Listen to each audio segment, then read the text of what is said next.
Hello, everybody. Let's get everything booted up and... Alright, great.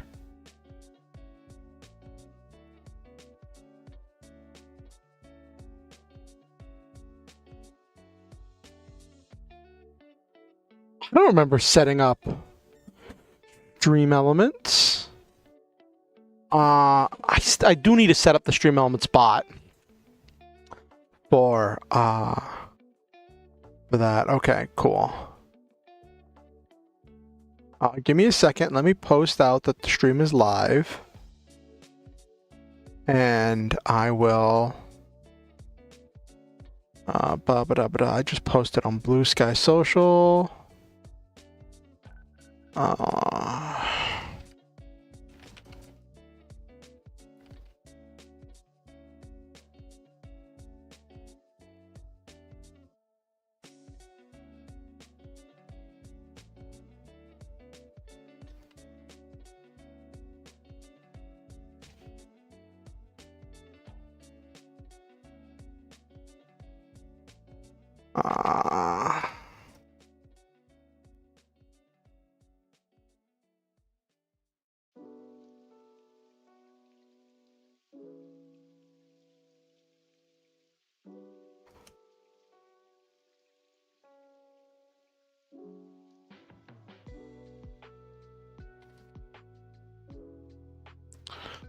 Okay, just posting, letting people know the stream is live.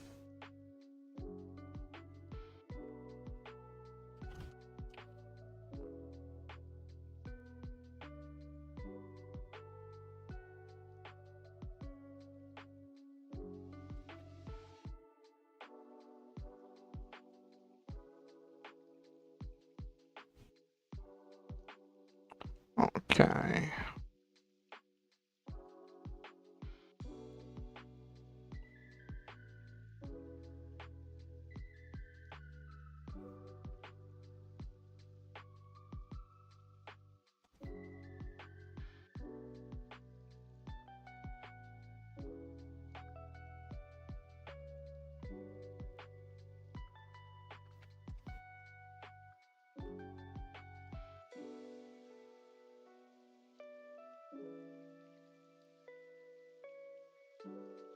Oh, that's sad. The YouTube one didn't on Twitter didn't post the YouTube like preview. That's funny. Whatever. All right, so I posted that I'm live on everywhere. Hey Silva, how are you doing? I might have negatively contributed to the D&D campaign by giving Tom a bad idea.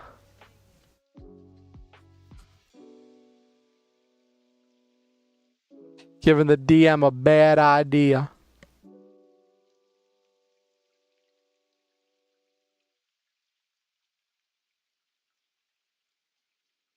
As soon as I showed it to him, he was like, gonna try this on Silva.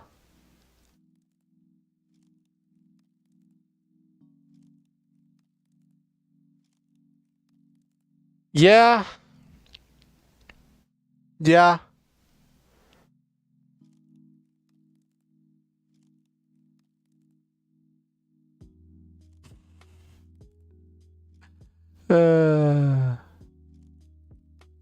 Okay, let me...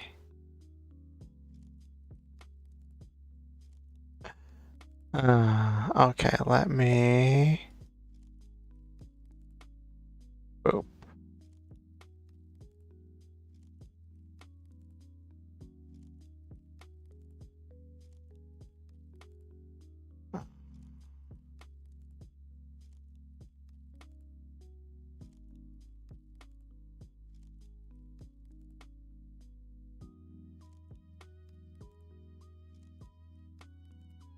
Alrighty, so we are live.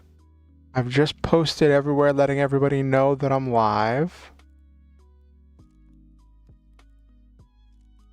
Let me...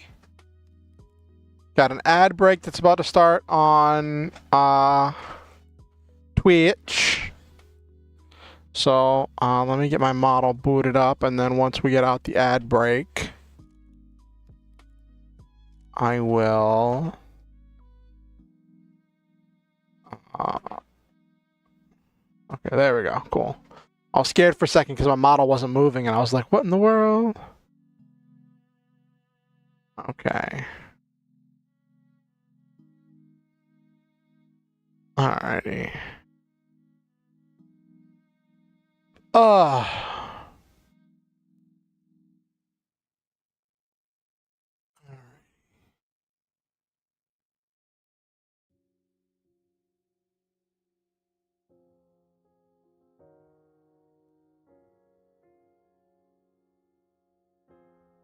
Alrighty. Oh, an ad should be starting, and then we will come out the other side in just a second.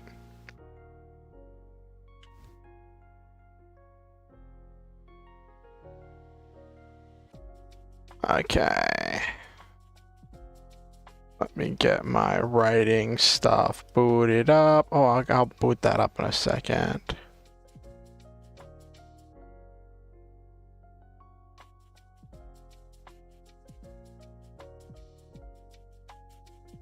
Okay, so got that over there. Got all that. Got all that.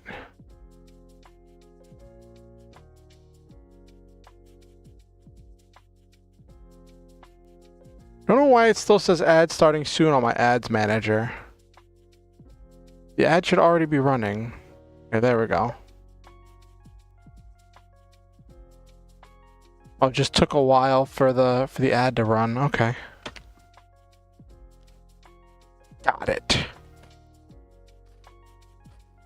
There's been this tiny cockroach that has been running around my desk and crawling all over me, and every time I try to catch it, it gets away, and I finally caught it. I'm so happy.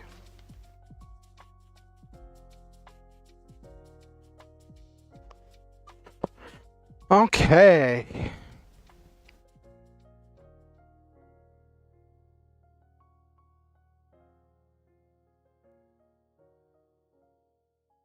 Now let's...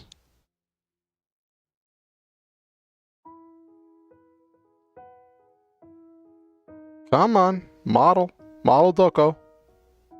There we go. There's my model. Let me put on my glasses so I don't tire out my eyes.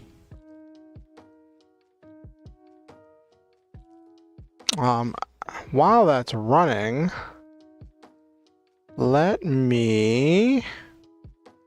Oh, there's somebody I gotta ding. That reminds me... Our ad break ended. Okay, everybody should be back. Welcome to tonight's stream.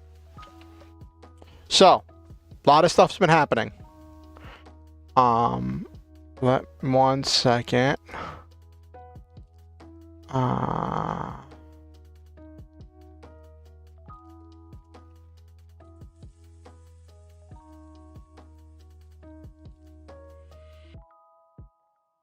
Okay. I'll just keep an eye on that. I'm waiting to see if I get a message from somebody. So, a lot of stuff has been, a lot of stuff's been happening. We're back to the base model because today's a casual stream. Today's just a casual, chill stream. Chill creative stream where I encourage everybody to bring their own creative works, whether it be writing, art, programming, whatever it is you're working on. I encourage you to bring it tonight to enjoy the chill, lo-fi vibes from stream beats and listen to me as I share some of the thoughts and ideas in my head. So before, what I had done was whenever I didn't finish a writing exercise during stream, I just finished it after stream. But I decided I was going to save this one because this one felt different. And I was going to save this one and work on this one during stream. I wanted to save this one for doing during another stream. And it's this bizarre thing, right? Where like, I love the writing streams. They're very interesting for me. They're very exciting. They're a chance for me to unwind and stretch my creative side. It's something that's very uniquely me in the format and the way that I do them. But I also know that it's not the most exciting clippable content.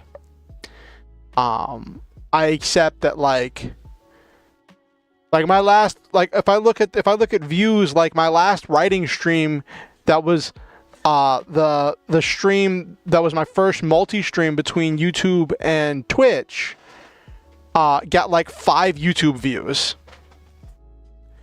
It ended up getting like 27 Twitch views, but like only, I think like 10 of those were during the stream, and the rest of those happened as people were just scrolling through stuff after stream.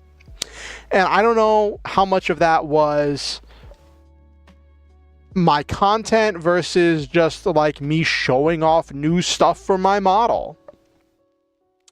And that's one of the things where like my last few streams have been me unveiling or unrolling new add-ons or upgrades or things for my model, and I have to accept that like that's going to draw in people, but that's not, I can't do that every single stream. I can't bring out a new thing for my model every single stream, so it's going to drop off, and that's just something I have to accept. Why is my model being so buggy? I have all the lights on. Hold on.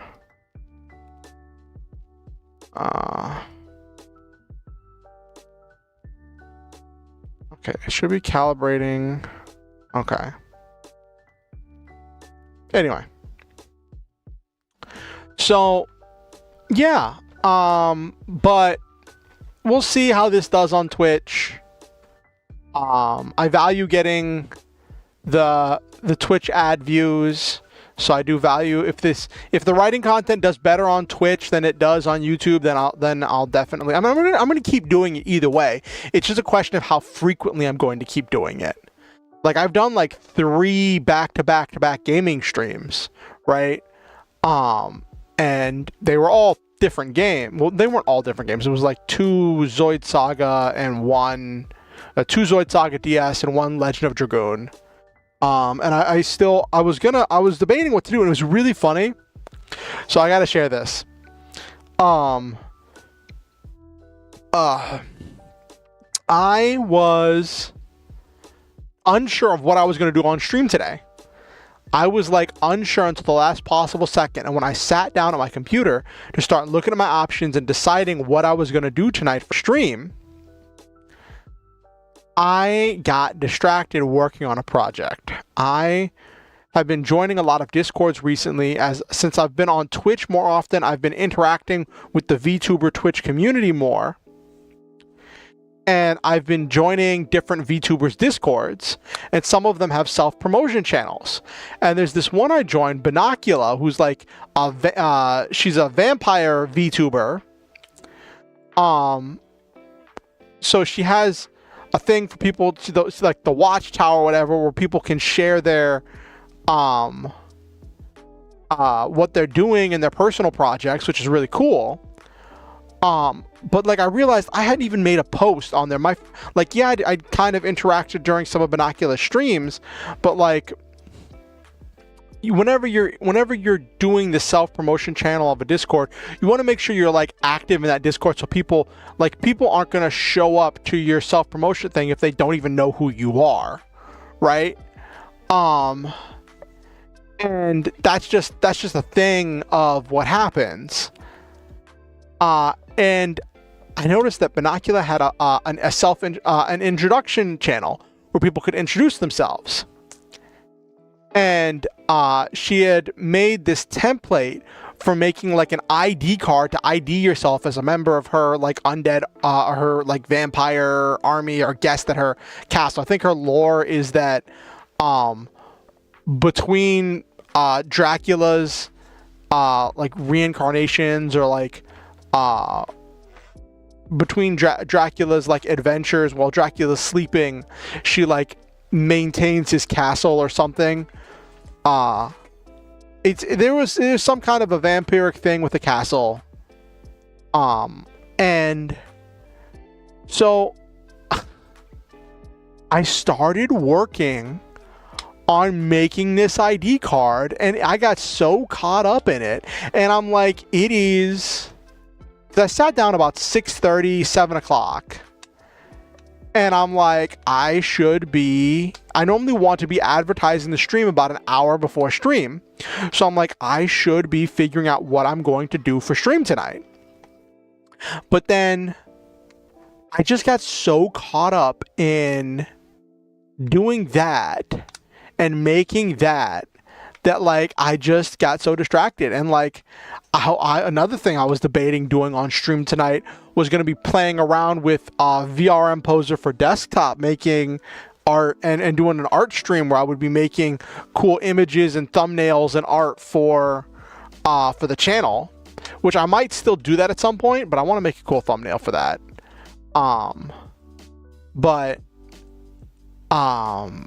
Because I got VRM Poser for desktop, which is this really cool program for like taking screenshots and posing your VRM models.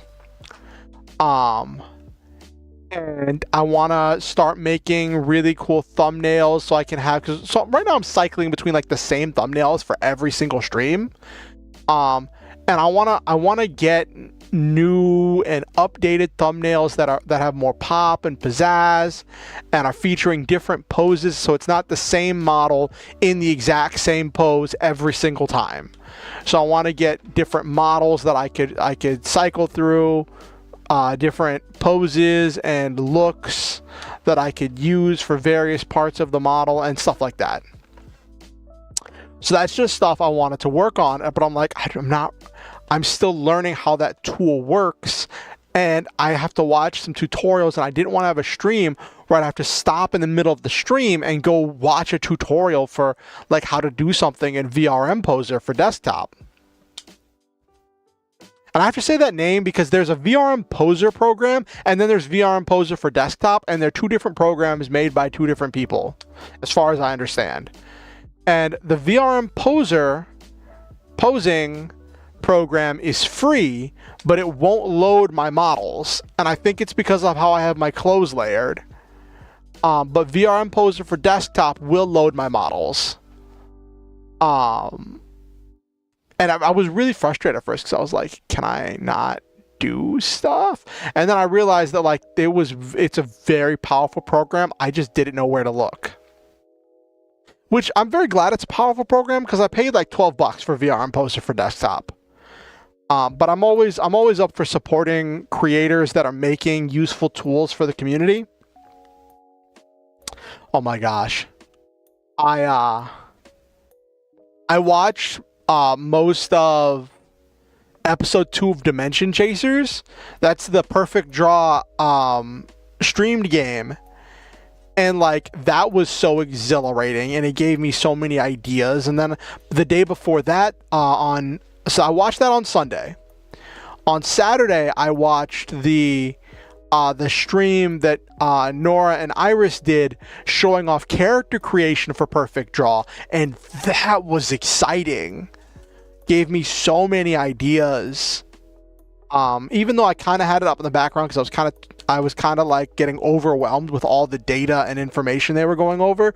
So I kind of had to put it up in the background. I think I need to watch the VOD and go back over it in order to look at how they were doing things. And I think that was really cool.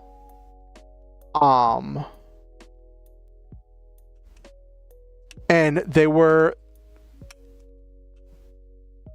they had some very interesting ideas that I hadn't thought of.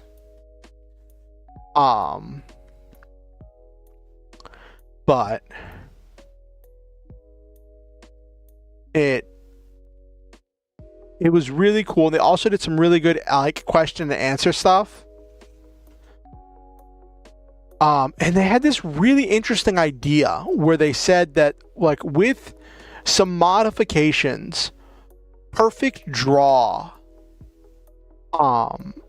as a game system could work for like Bakugan or any number of toy-based storytelling things. You could theoretically work it like with Beyblade. There's any number of ways that you could do that, and I'm like, that's such a cool idea. And they said that they're gonna have I think they said that they're gonna have some of those setting stuff as like stretch goals. So I really hope they hit their stretch goals. It's just been an experience. But Sunday I normally run a Lancer game, but we didn't have Lancer because one of the players had work, and we weren't able to find another time or date to do the game on, and it was just like, well, you know, it happens. And I spent some time with Okusen, who we were talking about a bunch of stuff and hanging out because Okusen and I are watching through Votoms. That's my first time watching through Votoms. Like, I got like partway through the series years and years and years ago, but I never finished. So like, this is my first time watching it with somebody, and we're watching it together, bouncing ideas off each other and experiencing all of this stuff together, right? And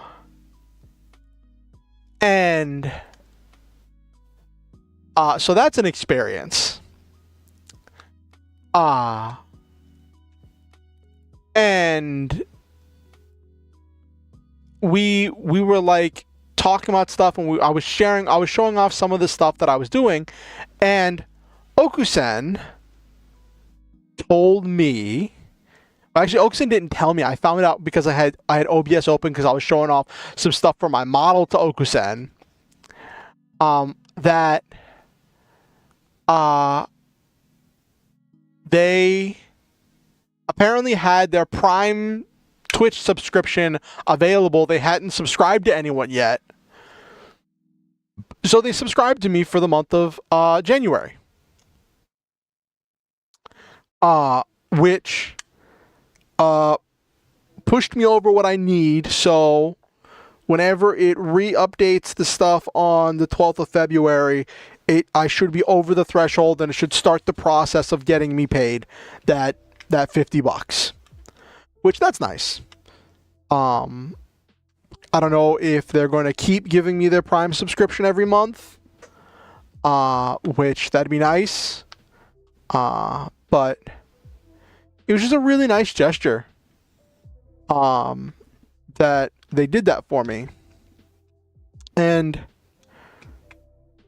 but yeah, I've been working on a bunch of stuff. I've been cooking, but one of the things, because we went on this whole rabbit hole,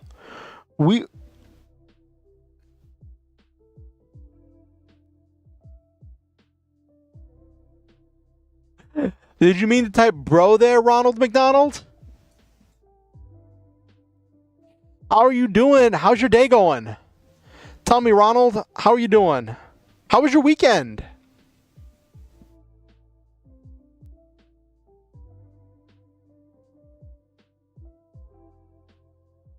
Tonight's going to be a bit of a slower stream. So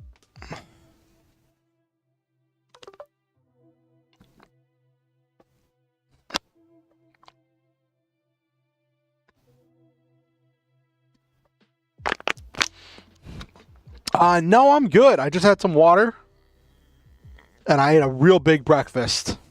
I try to eat before I do stream just so I have the energy to keep going.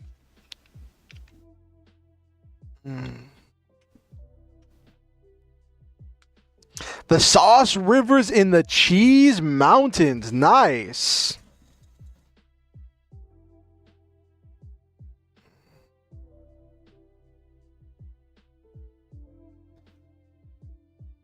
You live in another universe? Well, I should hope so if there are cheese mountains.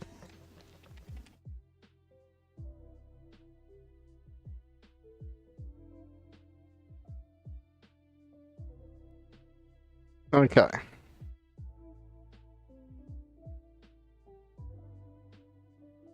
But we, Okusen and I went down this rabbit hole when we were watching Votums together. Because I had heard about, uh, you found a human phone on the ground. Then here you are. That's exciting, Ronald McDonald. That's really exciting. Well, you should be sure to tell all your friends so we can get the Hamburglar and Grimace and all the rest of the crew and Wendy's and the Burger King. Get the whole family in here watching. But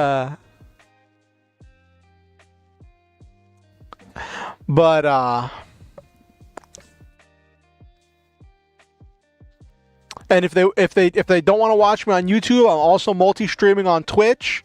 If anybody wants to watch me there too. I'm not trying to make people go to one or the other. It's just the fact of I want to expand myself, so I'm reaching people more where they are instead of saying, hey, you need to make a YouTube account to watch me. If you already have a Twitch account, you can watch me on Twitch. If you already have a YouTube account, you can watch me on YouTube. Wherever you feel better going through stuff. But oh my gosh, so we went down this rabbit hole.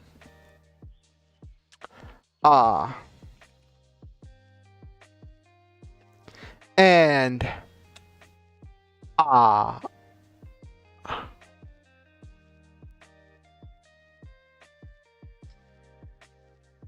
it's a NASA secret. Oh no. It's some government secrets, Ronald McDonald. They're just costumes that got inspired by you. Oh, so it's like how you've inspired other superheroes to rise up. They made those costumes by other universes, so you were the origin.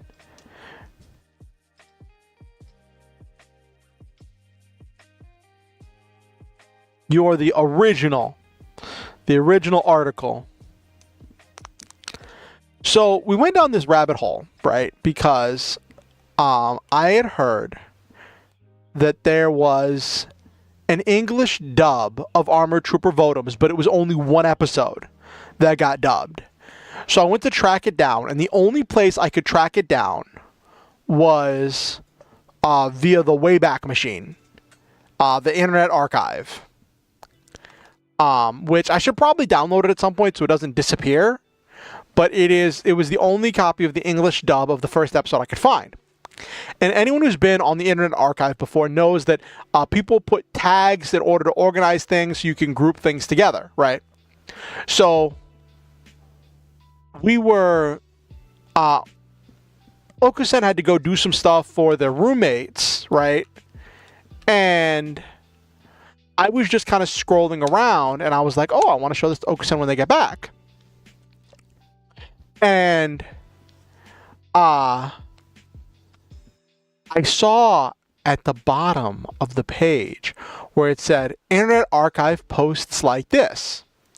And one of the Internet Archive posts was the Armored Trooper Votums role-playing game. My sister's Wendy's, but her real name is Renmi, and my brother Mad McDonald, but real name Larry, and my mom and dad inspired. Burger King and Dairy Queen. Why mom is Dairy Queen? Because if you know, you know. Oh, goodness, Ronald McDonald. And I was like, what? There's an Armored Trooper Votums, as far as I know, never got an English release. So I looked at the PDF that was on the Internet Archive, and it is an English.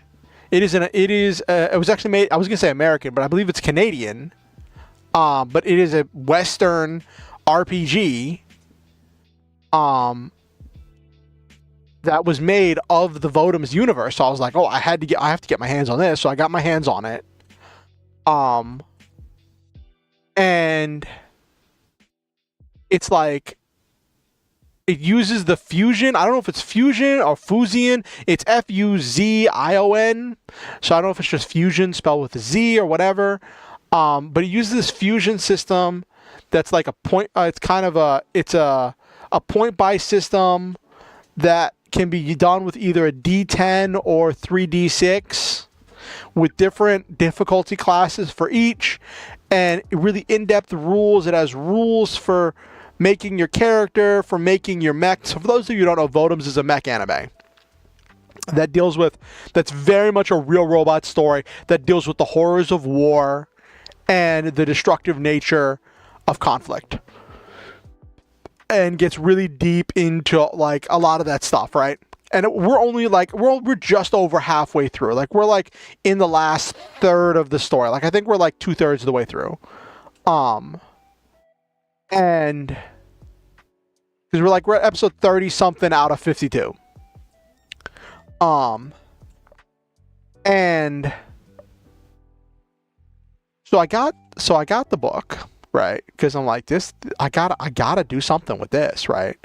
And I'm reading this book, and this thing is nuts. It's 174 pages, and it is not just a rule book for the game. It is a lore book for the story, for the anime. And I'm like, holy cow.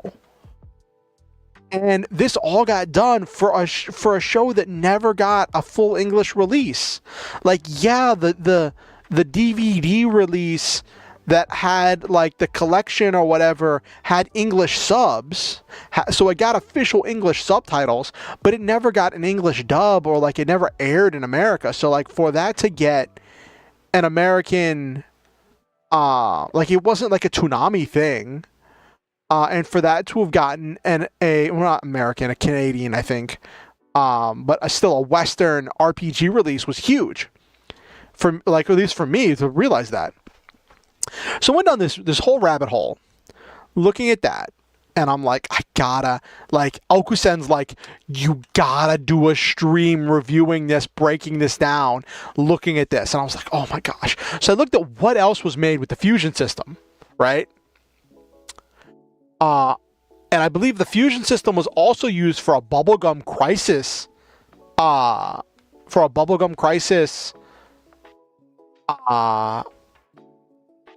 RPG. Hey, Burger King, did Ronald McDonald call you?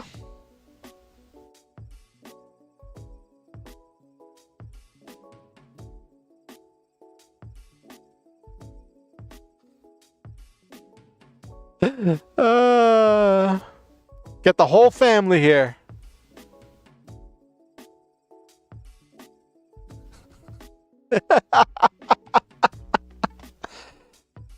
So, but the fusion system was also used for no, I am not Burger King. The fusion system was also used for a DBZ RPG.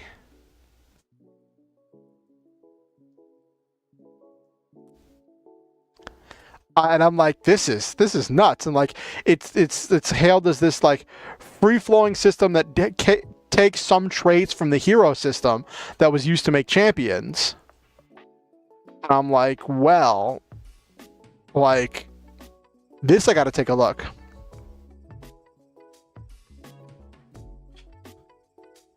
Oh goodness, there's a whole family drama unfolding on the YouTube side. Oh noes. Oh noes. Nabaru's not here yet. I wonder what Nabaru is up to.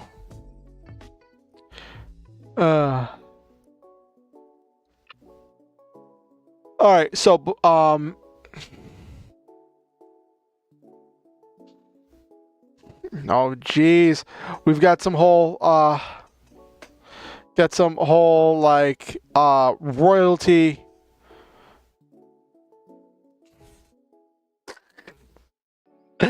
Oh goodness. All right, we're about to go to an ad break on Twitch. Whenever the Twitch comes back from an ad break, I have one other announcement to make. Then we're going to get into the stuff, and I'll go over what I came up with last time when I started the writing exercise last time. And we'll pick up, and I'm hoping we can finish. So the exercise was to write a short story. And originally, like, when I did my first 4 of these, they were about fight scenes. And this time I wanted to focus more on writing what leads up to the conflict, what leads up to the combat. And, like, I was at the point where the combat itself wasn't necessarily what was important. I might still write it, but what's important is the emotion going into the conflict.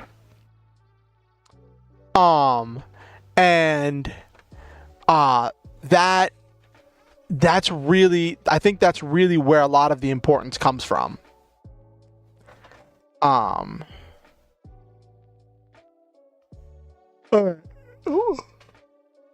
But we'll delve into that. Let's let this ad run, and then I will do an announcement. Announcement.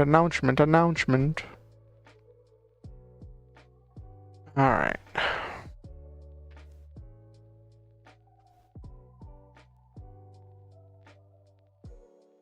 Alright.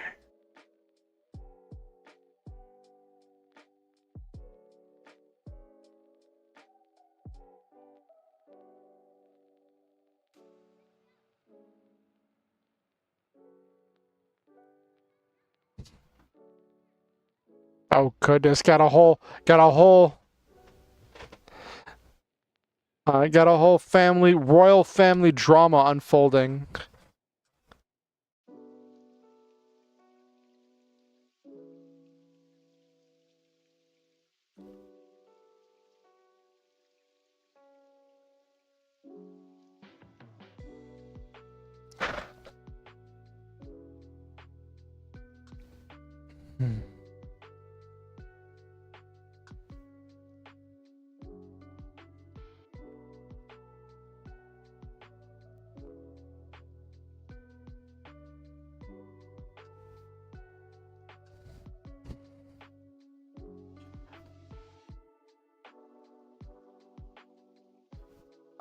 We don't deal with that toxic masculinity here.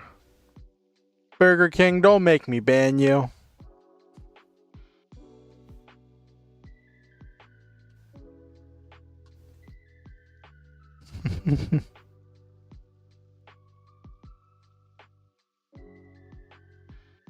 All right. Ads. We back from the ad. Okay. He's annoying.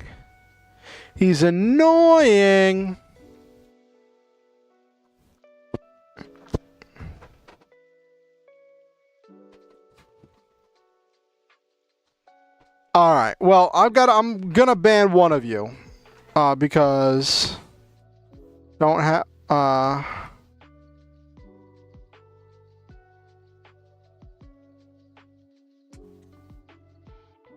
All right. I will.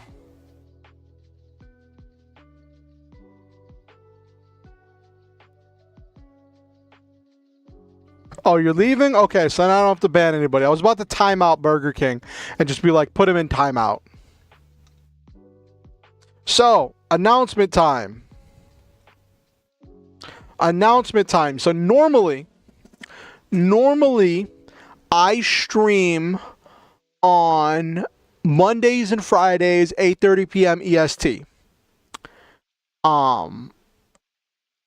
This week, oh my gosh, my model's doing weird things.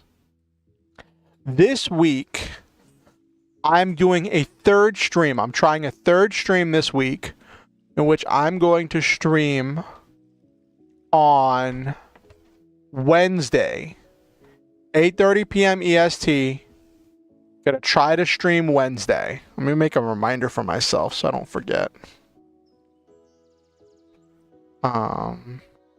Ooh. Why is Silva messaging me?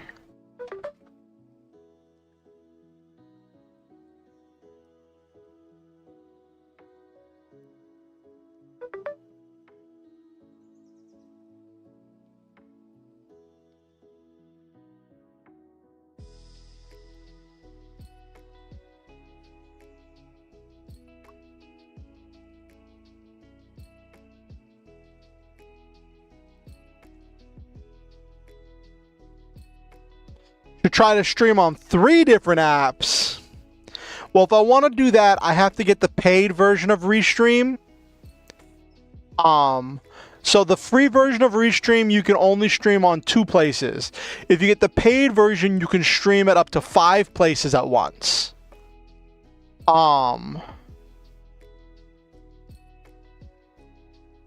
Hey Nabiru, my weekend was fun. It was interesting. Since you're here, I'll tell you as well. I don't know what you're doing on Wednesday, but I'm doing a 3rd stream this week on Wednesday, 8:30 p.m. EST. I hope I'll see you there. I don't know what you're doing, but I know Silva's gonna be busy. But I'm gonna do a stream. Let me put a reminder. All right. And Wednesday's the 31st. That's funny.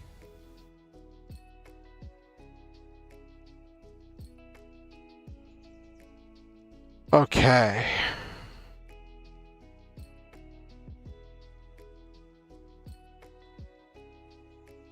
I'm not sure if I'm gonna do it every Wednesday. I want to see how people like it. Because right now,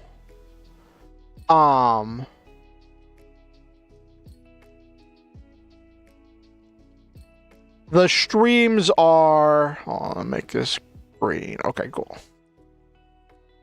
Wednesday is the time that I normally spend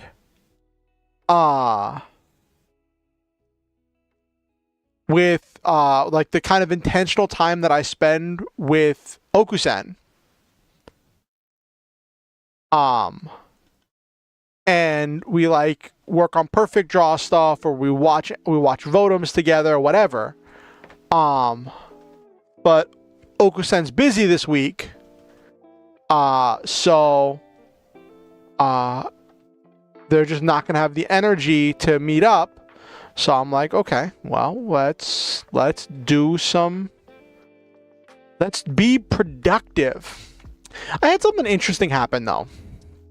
So I was showing off all the stuff because I know Okusen's really busy and doesn't have time to show up for the streams all the time.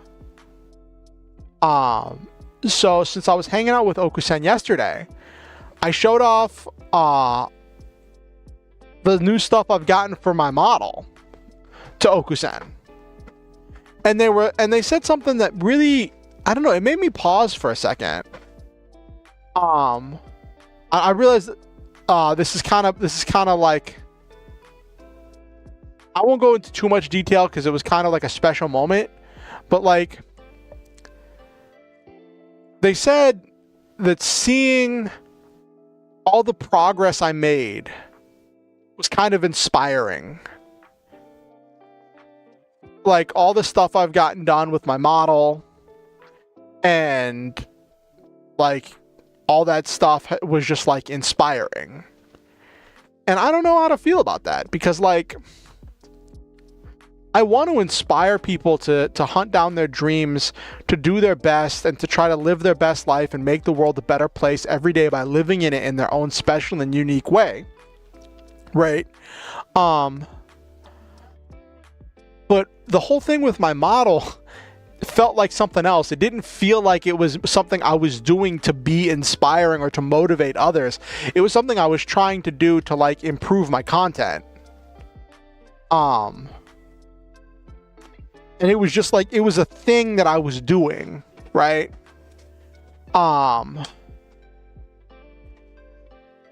And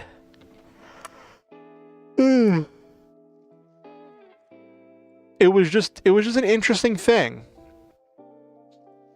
It was this interesting thing to have somebody say that. And they gave their explanation behind it, that it was something like watching as like the work I put into it, like I either get stuff done or I find someone who could teach me how to do it or do it for me,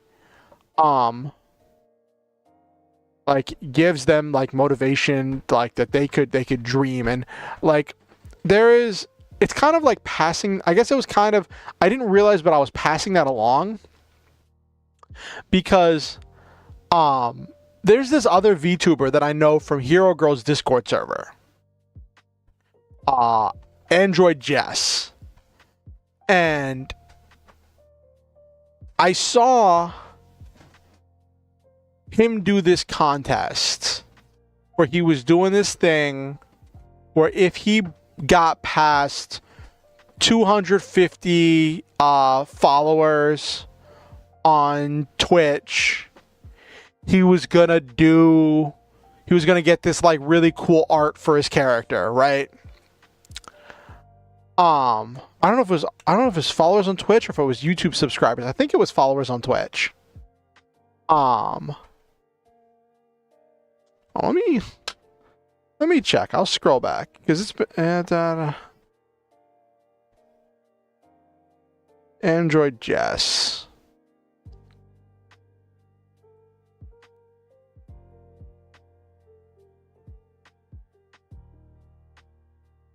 Oh my gosh. So many posts.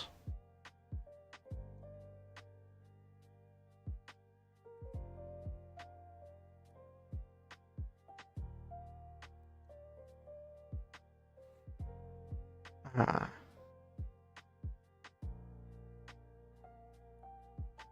right. But yeah, anyway, whatever it was, they said that they were doing this thing to try to get to 250. It was either followers or YouTube subscribers, right? And something about watching him do that, right, was like motivating for me. And like,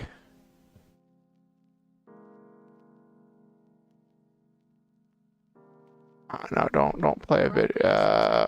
Don't play that. Okay. Yeah, it was Twitch followers. And like, that was really interesting, and like watching as he achieved that goal and watching the work he put into it and like the community that surrounded him and like looking at his content and other things that he put a lot of effort into in order to work towards achieving that goal was kind of motivating for me too. I didn't really share this with Okusen, but like it's something I probably will at some point. But like it was one of the things that motivated me to be like, you know what? Because Android Jess was doing a thing to hit that goal before the end of 2023. And seeing that made me think, you know what, why don't I shoot for something in 2024 myself? Right? And that's one of the things that kicked the ball rolling to be like, I want to start investing more in my content. I want to be putting more effort, want to be putting more time.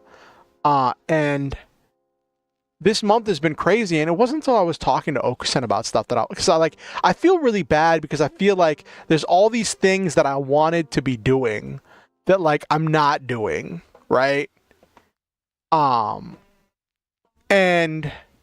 like making a schedule, planning ahead of time what I'm going to be streaming, creating the YouTube rooms, waiting rooms earlier, advertising the streams earlier, all that stuff so people know when my streams are going to be happening.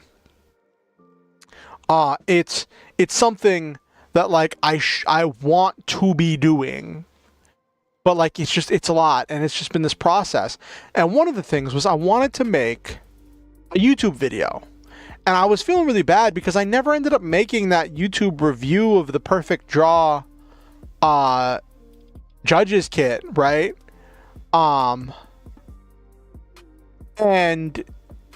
I never really got around. I recorded for it, but I never really got around to making it, right? And that just felt like a missed opportunity. And there was just some really interesting stuff. And But then when I was talking to Okusan, I realized that I did release a video this month, and my minimum I wanted to shoot for was one video a month. One edited video. It wasn't really edited. It was a clip show. It was the compilation of all the clips from my Twitch channel. Which now I need to get some new clips so people can see new clips whenever they click on my Twitch channel. So anyone watching on Twitch, if I ever do anything clippable, feel free to clip me. But we'll see. That's one of the things, like, I tend to be a really chill streamer. I'm not like a big React streamer or a big like or a gaming gremlin. So I don't always have a whole lot of things to react to. But yeah, let's get to the meat and potatoes of tonight's vegan stream. Listen, I thought that joke was funny.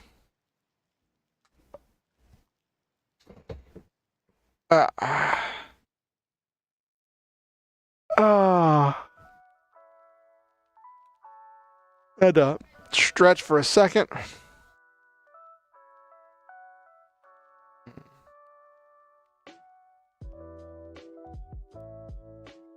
All right.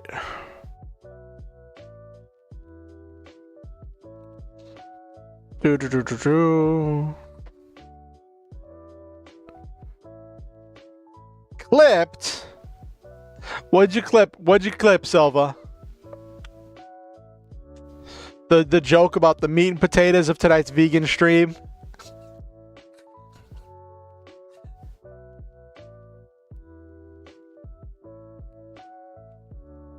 It's processing. It's processing.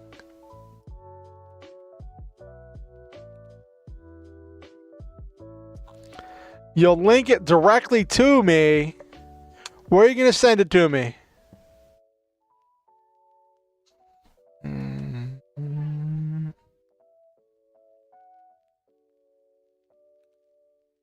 Discord? Okay. I'll pop open Discord.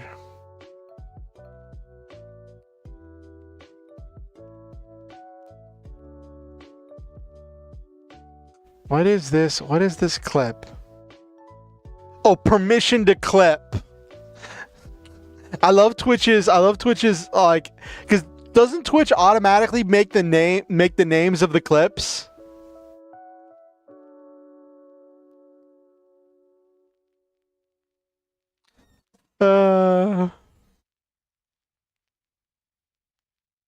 Oh, you can name it? Okay. That's another one of the outdated things. That's one thing about, like, whenever you've been doing this for so long.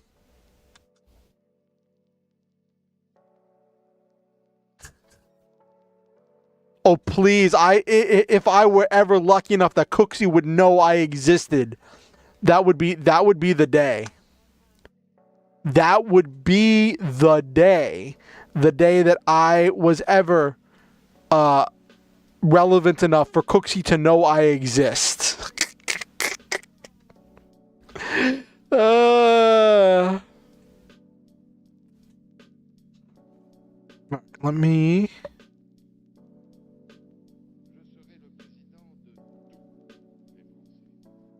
Okay.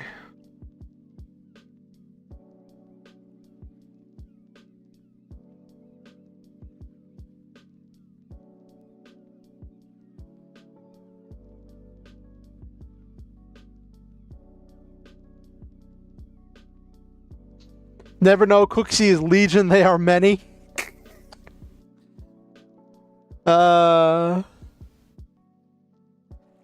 That would be the day. That would be the day, Nabaru.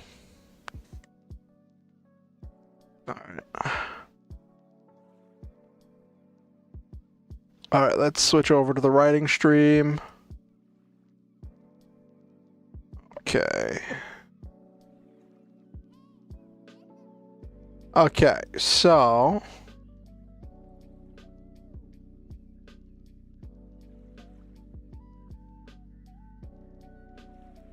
Let's go over this story a little bit, and then we'll jump back into the actual writing. Notepad, here we go. Notepad to the top. There we go, cool. So, the basic concept here is this is, the ever unfolding story between the Veggie Republic and the Meat Empire, right? And, they each have their different ways that they each have their different flaws and weaknesses. And the idea here is that while one side is the aggressor, neither side is entirely innocent in in how they've dealt with this, right? And that's one of the things I wanted to highlight. That's one of the things that I enjoyed about this story, was that, like, there is no clear, like, when war picks up like that, it's like morals don't get so simple, right?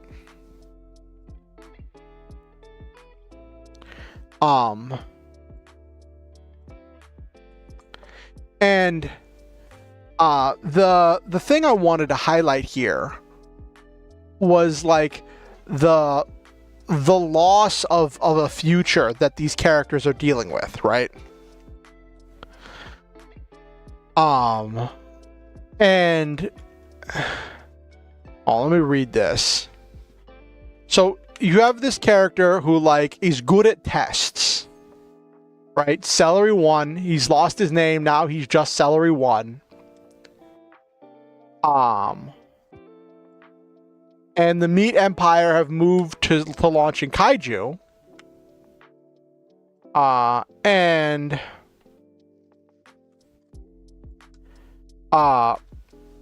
they've the Veggie Republic has gone to developing these super robots that are, like, pushing technology to new heights, right? And they put their best pilots, the pilots who tested the best, in these things, the Tempes, the massive super robots, right? And when main character Celery 1 goes to actually pilot the Tempes, he crumbles. He can do great on a test. He can ace a test, a written exam. He can even do well on some practical stuff. But, like, actually, like, piloting the giant robot, actually piloting the mech, he just gets confuzzled and he gets overwhelmed and he can't handle stuff, right? And he gets berated by Paprika 7, his handler, who's his operator.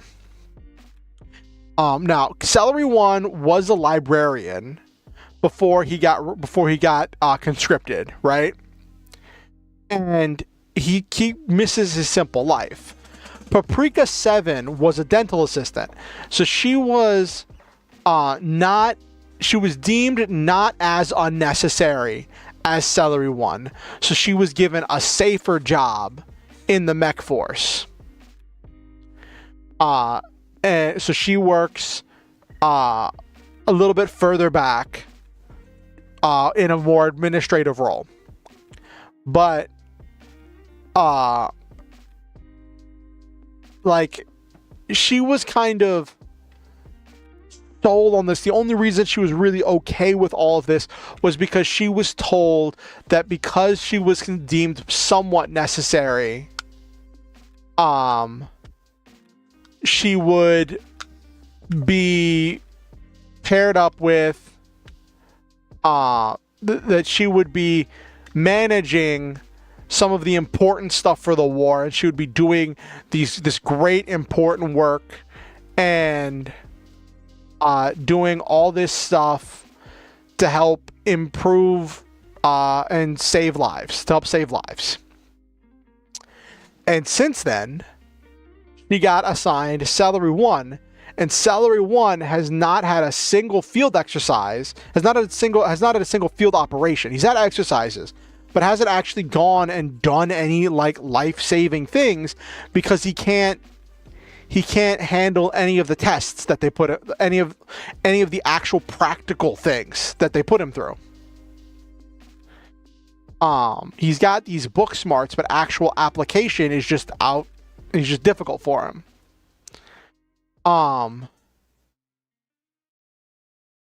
And what's going to happen here is then he goes for a walk, and then this massive lion monster, is a lion kaiju, comes bounding into the base, causing massive destruction, and it smashes the gate. And for a moment, Celery 1 looks at the destroyed gate, and he's like, I could run. It's like he looks at the destroyed gate and is tempted to run. He could escape into the wilderness, try to live off the land, and at least die free. But he looks back and sees the Satans, those are the real robot ones, trying to fight the Sir Lion, and being crushed. None of those pilots asked to be here either, and if he runs, he's killing all of them. He's the only one who can fight this monster. It's not fair, but war isn't fair. None of it's fair or just or right, but right now, he's the only one who can stop the monster. So, he runs back, weaving through the Satans, struggling to hold back the beast. When he gets to the Tempeh's hangar, when he gets there, the doors are already open and the Tempeh is already positioned to launch. And as he sprints towards the mech, he sees Paprika 7 finishing the pre-flight checklist. She climbs out of the cockpit so he can enter. Their eyes meet, and in that moment, their petty squabbles and unmet expectations wash away. Right now, they have a job to do and lives are on the line, so they have to work together. So that's the idea that I'm going for. This thing is like this expression of like the unfairness of war. So the Meat Empire invaded the Veggie Republic in order to take land from them. And the Veggie Republic is a hyper-democratic society. Everything is decided by everything is decided by vote, either by popular vote or vote by representative.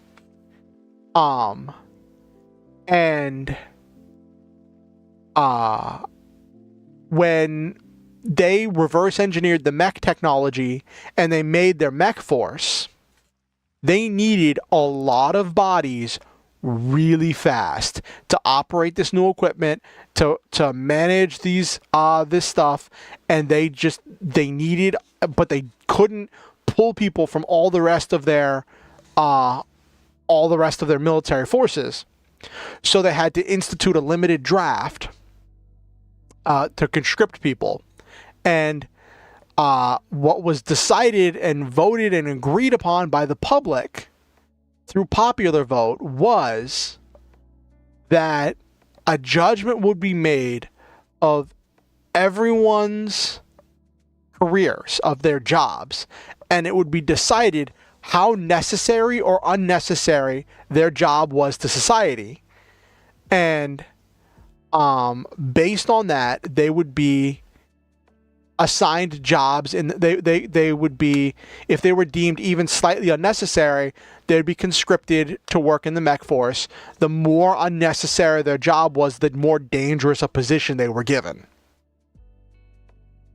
So it's interesting that when I was watching Votums, it brought up this interesting concept for mechs, because I'm so used to like mechs being like, there's some contrived reason why the mech is the premier weapon over tanks or other vehicles, right? And when I was watching Votums this weekend, I realized that in the Votums universe, right, Votums are cheaper to produce and easier to operate than tanks in their universe. The mechs are just a little bit bigger than people. They're essentially reinforced powered armor. And they have power on par with a tank, but they only need one operator, and they're cheaper to mass produce. But because they have very low armor, it's a low survivability rate. So like the pilots are seen as sacrificial pilots.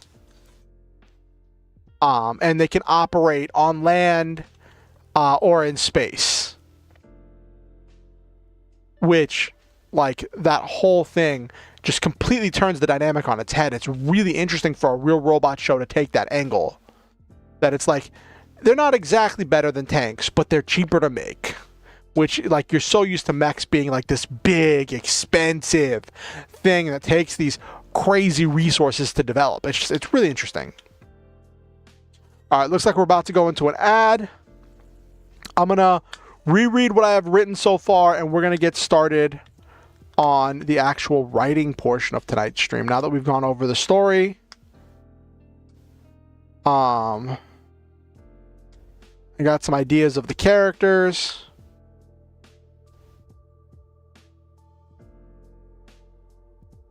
Ad in progress.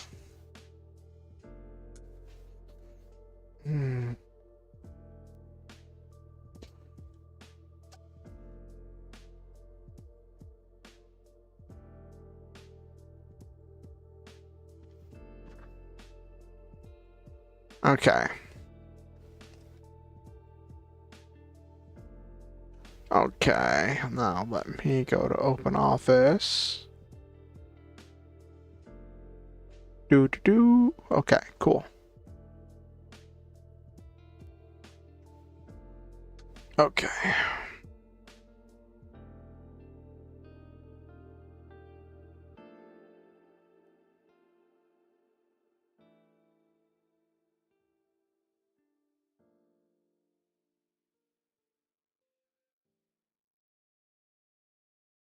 Okay. Cellular 1, your power level's fluctuating. Correct it immediately.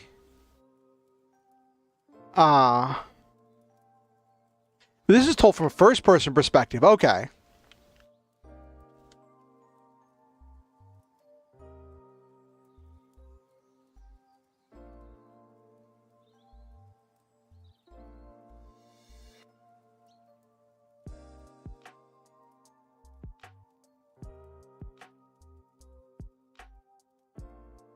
Okay.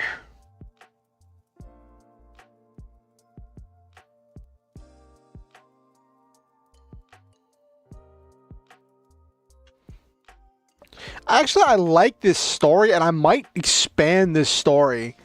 Because, like, I liked the other real robot stories, but I like this concept of a super robot pilot who, like, has these very real robot vibes. And now that I've actually started watching Bang Bravern, I'm like, oh my gosh, this could totally be good. But I swear, there's a stream. I started doing this before I watched Bang Bravern. Actually, did I? Did I start doing this? I did this 2 weeks ago. No, this was the week Bang Bravern came out, but I didn't know much about it at the time. I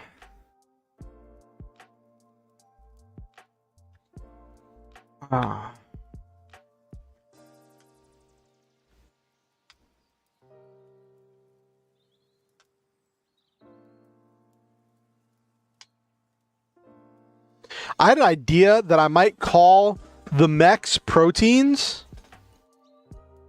That actually is really cool. I like that. I like that actually having a name for the mechs instead of just calling them mechs.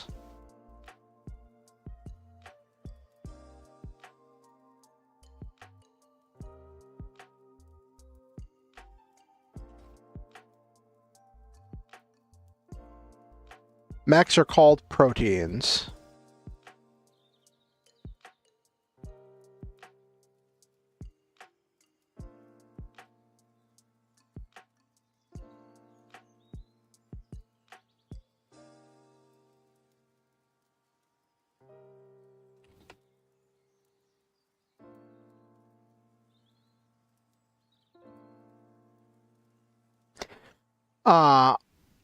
When the Meat Empire invaded with the proteins, their advanced humanoid mechs, we were completely caught off guard. Our scientists recovered some of their humanoid.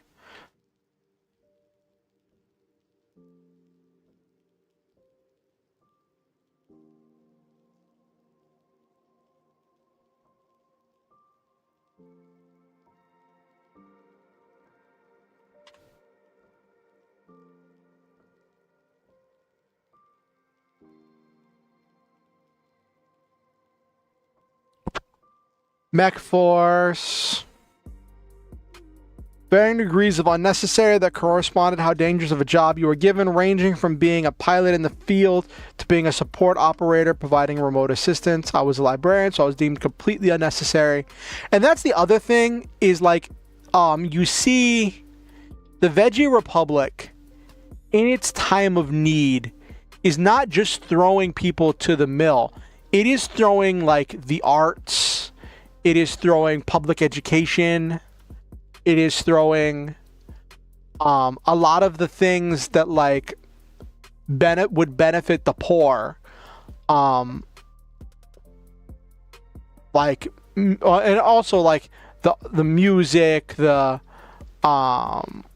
and like it also like all of these things that are deemed unnecessary. It's kind of an exaggeration of a lot of the things I see in American society, where so many things are viewed as being, at least by one group of the population, are viewed as being unnecessary or being luxuries. Like, for whatever reason, our society has decided that eyes and teeth don't need to be covered under regular insurance.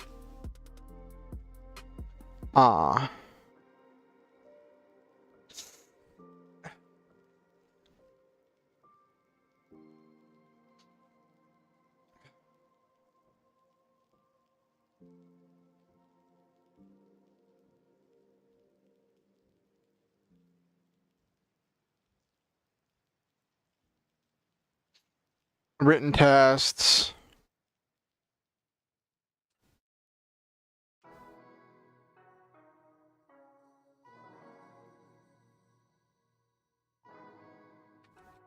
Next gen protein, the tempeh. It was an attempt to take everything we learned from the Meat Empire machines and not just duplicate it, but improve upon it. And hey, Noel Main, sorry I didn't see you there. I was in the middle of it. We're doing some writing. So this is, I don't know if you remember, but like a couple weeks ago, I started writing this short story. I started writing this short story for a writing stream. That was my first stream where I was multi-streaming to YouTube and Twitch. So this is a mech story, and I'm really liking this, and I had an idea. So this is telling the unfolding story of the war between the Veggie Republic and the Meat Empire. It's made to be a exaggeration / like caricature of the conflicts of the opposing viewpoints of vegans versus meat eaters. It's kind of a parody of that idea, but it is extrapolating those ideas onto different political ideologies, and taking them all to their extreme. Yes, Veggie Republic. Yes, and I had an idea that I'm gonna call the mechs proteins. So the mechs actually have a name. So they're not just mechs. The humanoid mechs, the proteins. So I'm reacquainting myself. I didn't finish this story last time I did this, so I want to finish this tonight. Also, you missed it. There was a whole drama unfolding in the YouTube chat earlier between Burger King and Ronald McDonald. It was funny. Gotta love those RP accounts.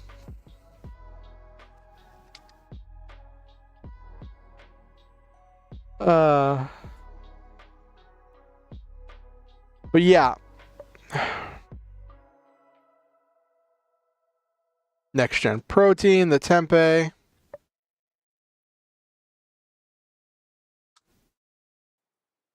Why is Vanguard capitalized?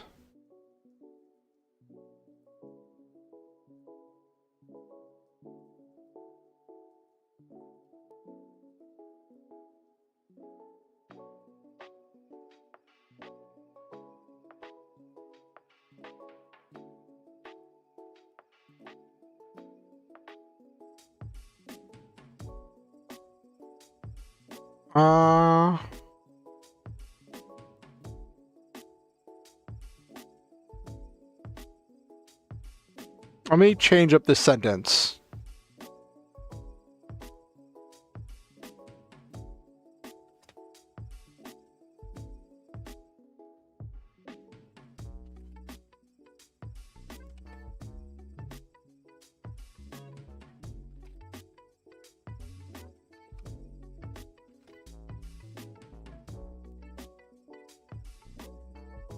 Hey, multi-star chick. Vanguard, I also believe, is an investment group. Oh my goodness. Don't want to be accidentally be associated with them. Yeah, OpenOffice has its weird stuff, but I love it. I love OpenOffice. I love having my files actually on my computer, which allows me to edit stuff offline if my internet goes down. Like, I know people swear by Google Docs, but like I can't do it. Not for a project that I actually care about.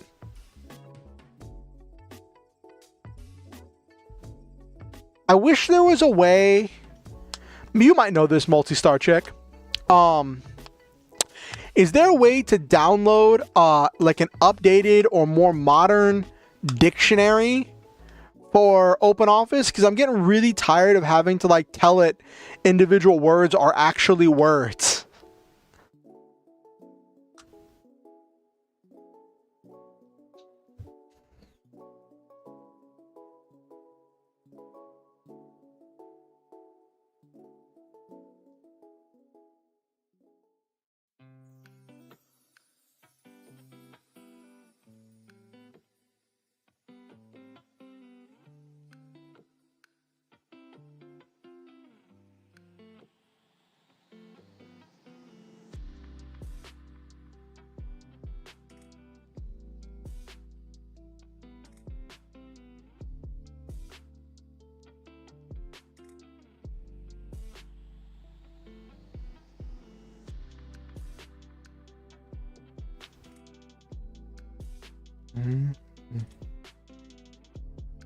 The feedback was a bit too much for me to handle.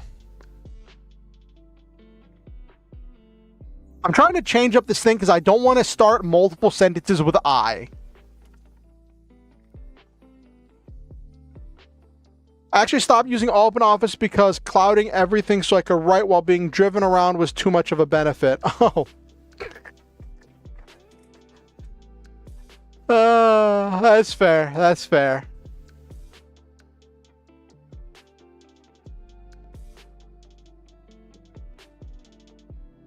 That's fair, multi-star chick.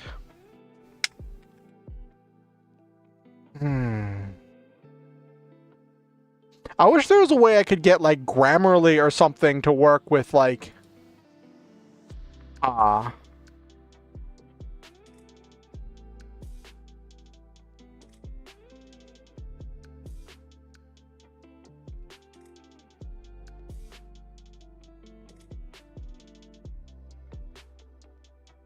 I wish there was a way I could get like Grammarly or some of the tools I have for Google Docs to work on here so that way I could like sort through things as I go. I have some tools that I've downloaded for Google Docs that I'm using on editing my novel that I may someday release.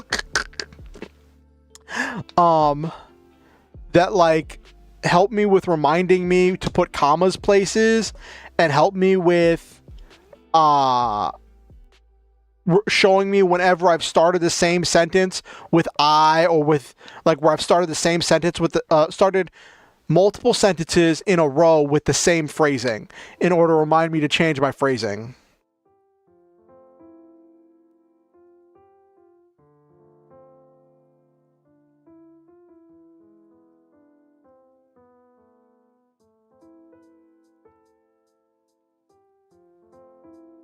Mm-hmm.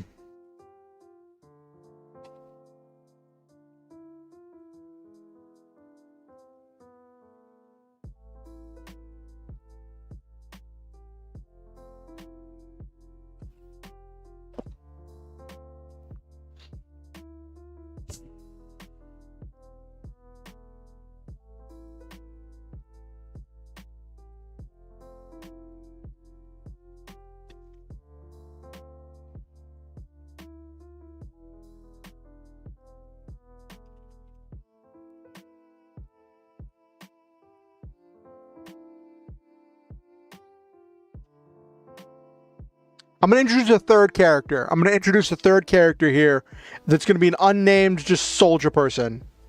I mostly write on paper first, then write on the computer. I don't know why, but physically writing something helps my creativity. It has been so long since I physically wrote on paper.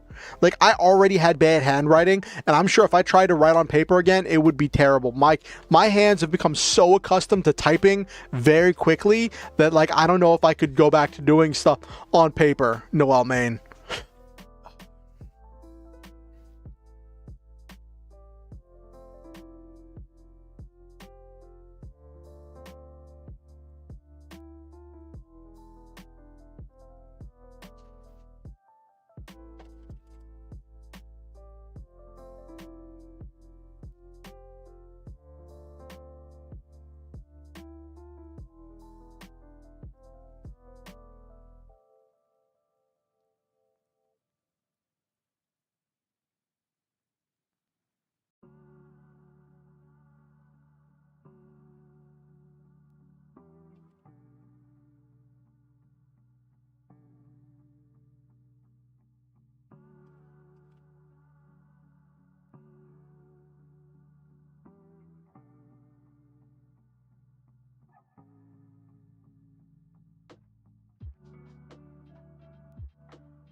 Okay. So what he was doing wrong specifically isn't super important, but like basically he was supposed to be controlling the power output and like maneuvering to like lift up a weight.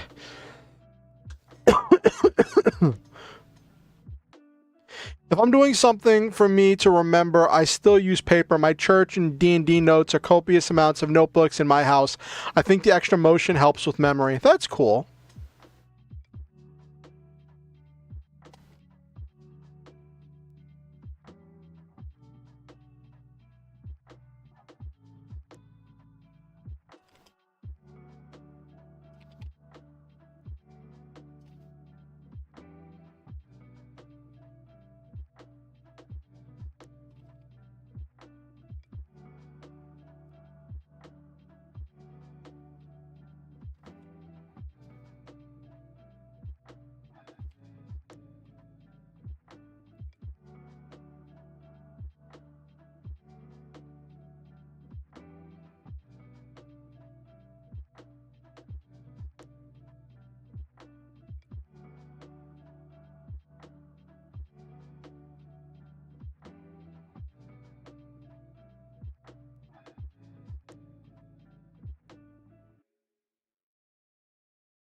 Okay.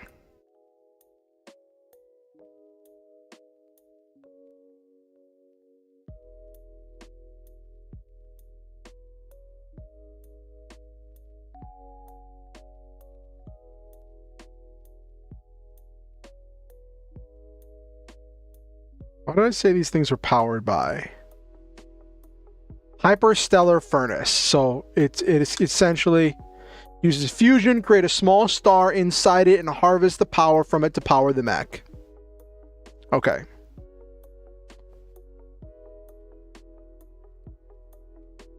Okay.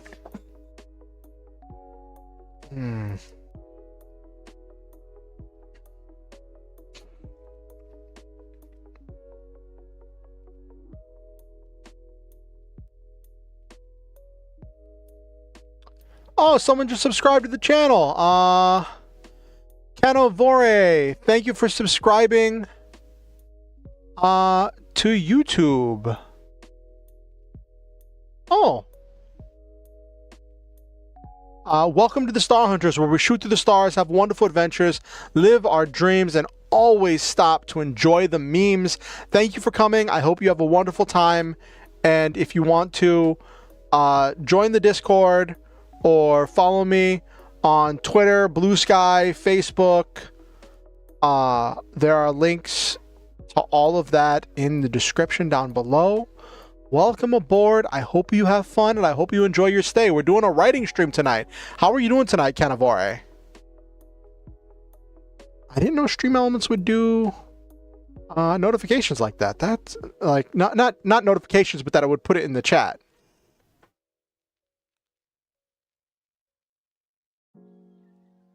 That makes it really easy to keep track of what happens. Cool. Awesome. Outstanding.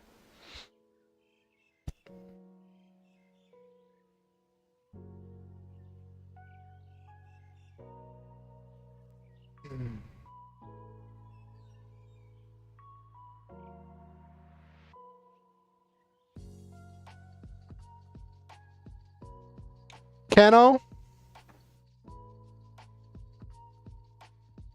Oh, you also followed me on Twitch. Welcome aboard. What is that? What is that? That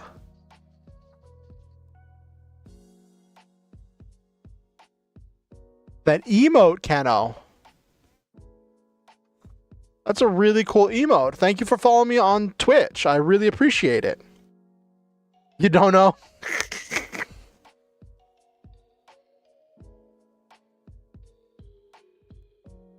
But welcome. Welcome to stream.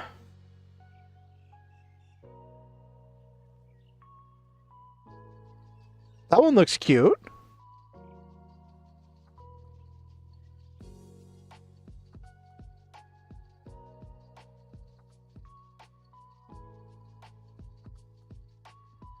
Doing a writing stream tonight. I hope you...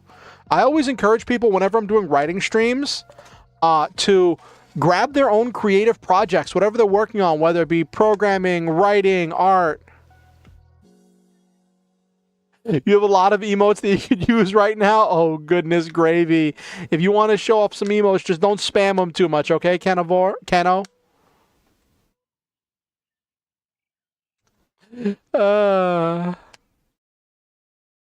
I just don't want someone's... I don't want someone's message to get, like, buried in a wave of emotes.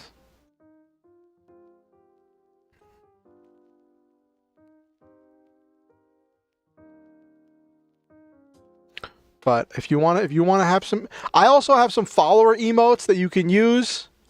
If you want to take a look at those are my base... Cool. Yeah, I always encourage people whenever I'm streaming, when I'm doing writing streams or creative streams. Haha, yep, you found the 07 emote.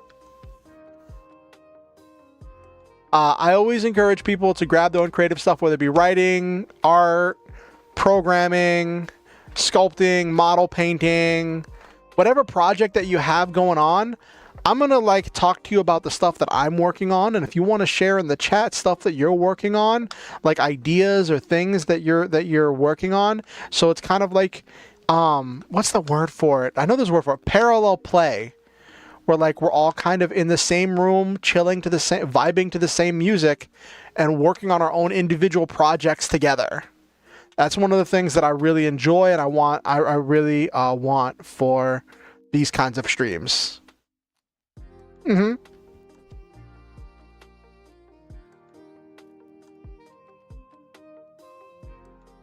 Yeah, that's one thing that I really love. I love doing. And I really enjoy doing for these writing streams. I don't always do writing streams. I'm more of a variety streamer. One thing is most of my stuff is very mech themed because I love mechs. I love giant robots. I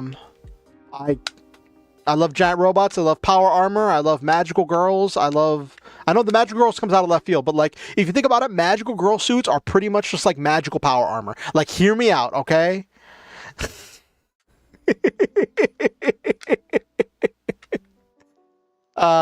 But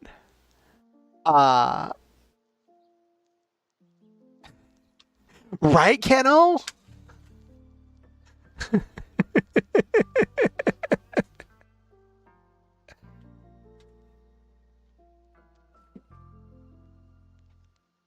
uh, right now I'm working on a short story. That is the latest story in an unfolding world that I've been using to practice writing fight scenes and other scenarios to try to work on strengthening some of my weakest parts of my writing. This is an unfolding war story between the Meat Empire and the Veggie Republic, which is a it's so silly to say it out loud, but I gotta say it. It's an exaggeration and like extreme version of the idea of the conflict and ideals between like hyper carnivores, like people who are like must eat meat, and vegans.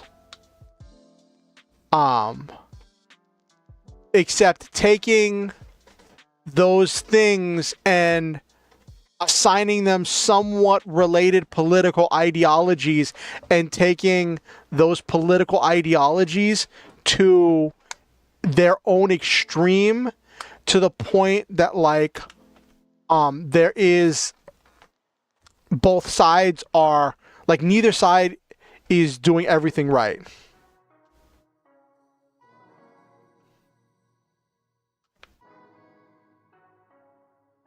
Oh, Kano. Well, no, like they're humans. With actually, I've never seen Zootopia, so I don't know. I understand it's like supposed to be kind of a. I guess that's kind of a thing. So it's Kano. Am I saying that right? Kano.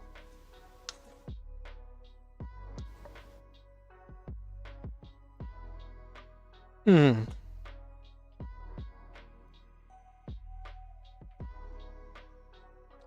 Um. But yeah. And I've been writing, so it's really funny. This world started as an excuse to practice writing mech fight scenes. I love mechs, and I wanted to get better at writing mech fight scenes, but I needed a setting to write the fight scenes in. So I just kind of slapped together this relatively silly setting, but the idea is that I play it completely straight, just to like create scenarios that I could practice writing in.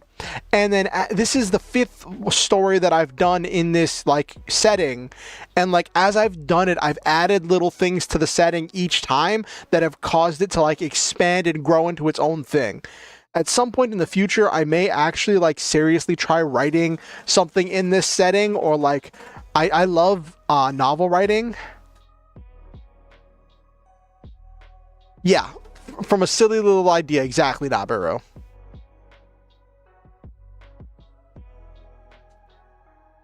Um, Up until this point, all of the actually, and including this story, all of the stories have been told from the perspective of the Veggie Republic. Um, and cool, Kano.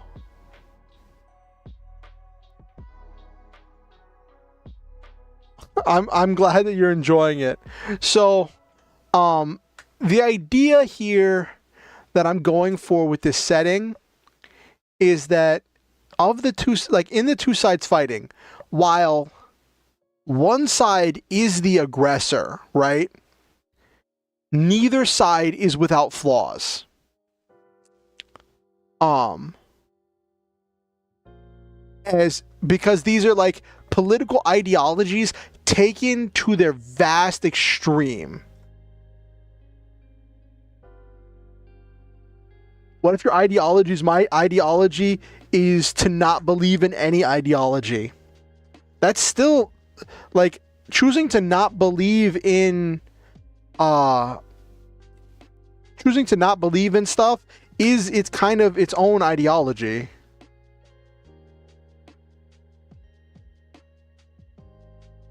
So for this story, so one thing about these stories, everyone is referred to by their call signs, because as kind of like a dehumanizing thing, Meat Empire invaded Veggie Republic using these advanced mechs called proteins. The Veggie Republic studied some of the proteins they were able to take down and reverse engineered them and have made mechs of their own. But they needed a lot of people to crew a massive mech force. I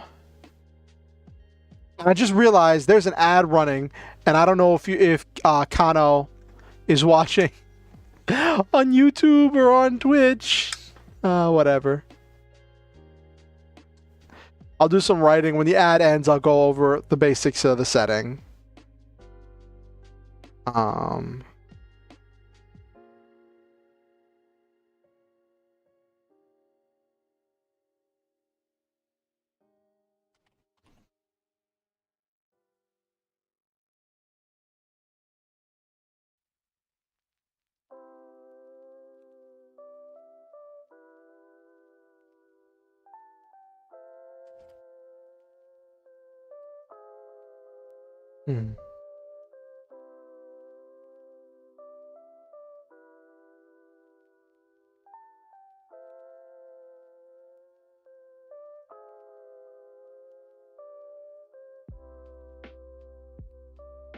Ooh, that's a good idea. Actually, I just had an idea.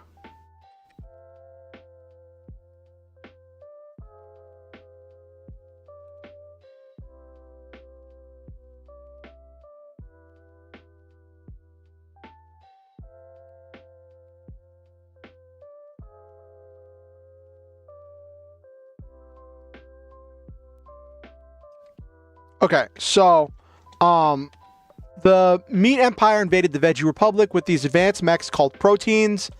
The Veggie Republic studied the mechs and reverse engineered them to make their own.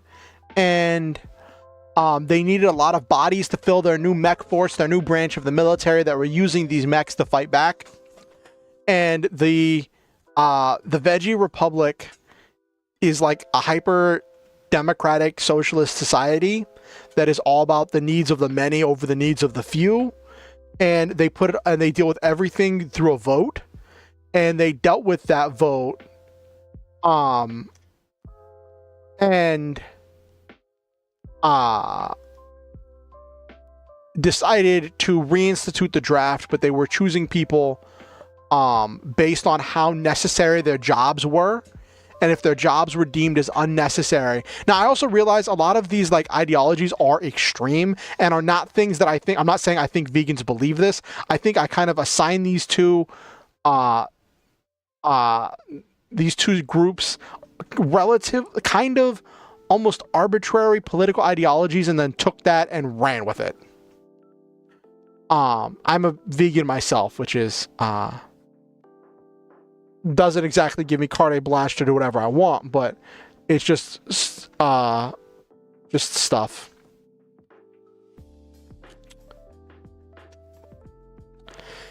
Anyway, in the Veggie Republic, they decided that some people's jobs were deemed unnecessary. If you were deemed unnecessary, you were conscripted into the mech force. Depending on how unnecessary your job was ruled would determine how dangerous of a position you got. The main character in this one is Celery One, who was a librarian. His job was deemed completely unnecessary. And that's another thing. I consider like the Veggie Republic like kind of a... Well, both sides are kind of caricatures of different ideologies and different concepts in America, because that's the country I live in. I'm not saying I think America is the whole world. It's just, it's what I know. So main character was Celery. He was a librarian, Celery One. And when he got conscripted, he took a written test on like to determine, like they taught him stuff, and then they take a written aptitude test to see how capable he would be at operating a mech, and he's good at acing written tests. He always has been. He's always been good at tests. And he aced the written test, and I thought he was going to be their ace pilot, so they put him in their new advanced super robot the tempeh, and when he got in, it showed that while he tests well, in actual practical application, he's not so great. And he's struggling with the expectations and the disappointment and the unfairness and just all of it. Like, his society told him that his job was unnecessary.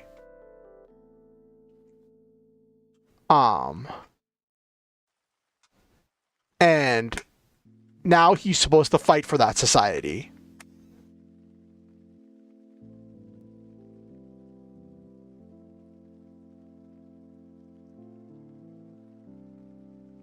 Mm-hmm.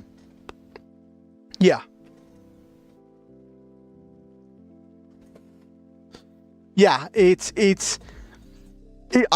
don't know why I went surprisingly dark with it, but I did. All of the stories have been from the perspective of soldiers of the Veggie Republic who were told that their jobs were unnecessary and being forced to fight against these impossible odds to try to survive. And this idea that at the end of the day, it's not about the ideology or the command or all of that. It's about the people right next to you.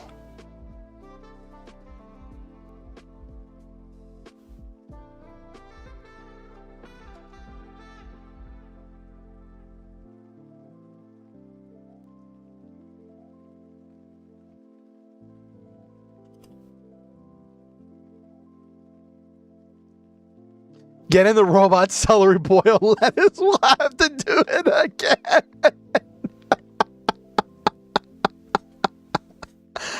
Oh, goodness, Noel, man.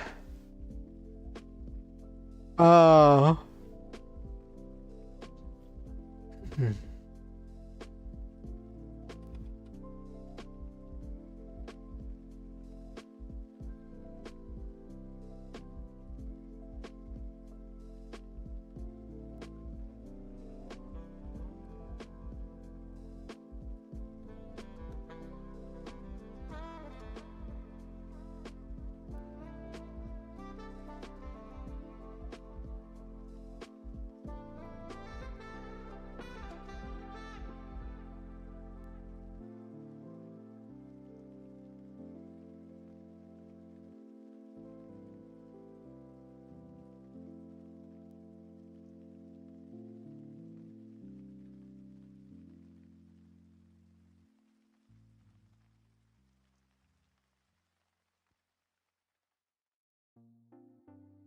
How do you spell stabilizers?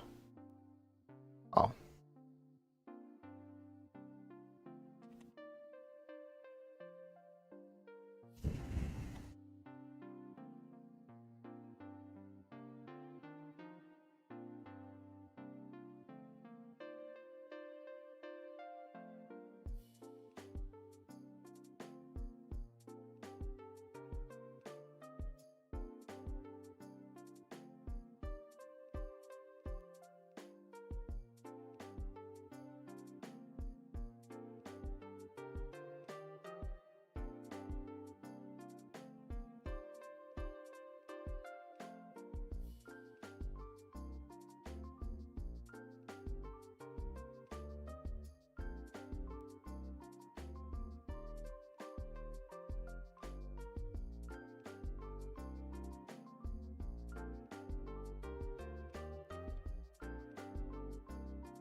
Not spat, because that would be disrespectful. What would he do here? He would... So what he's saying... So what's happening right now is he's climbing out of the mech, And this random unnamed person is reciting to him some stuff from the control manual, like, hey, that helmet connects to your inner ear to the gyro stabilizers of your machine. And then so he cuts the guy off and he's like, and those stabilizers are connected to the hyper solar reactor and regulate power generation. I know how it works. I aced the written test on the first try. I know as much as I'm allowed to know about this machine. Snapped, that's the word.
We're doing anime color hair.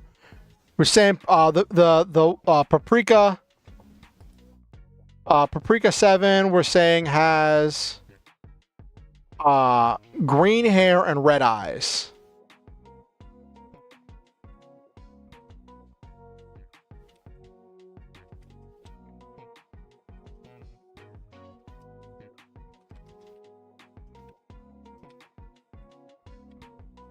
Making a note. Was a dental assistant.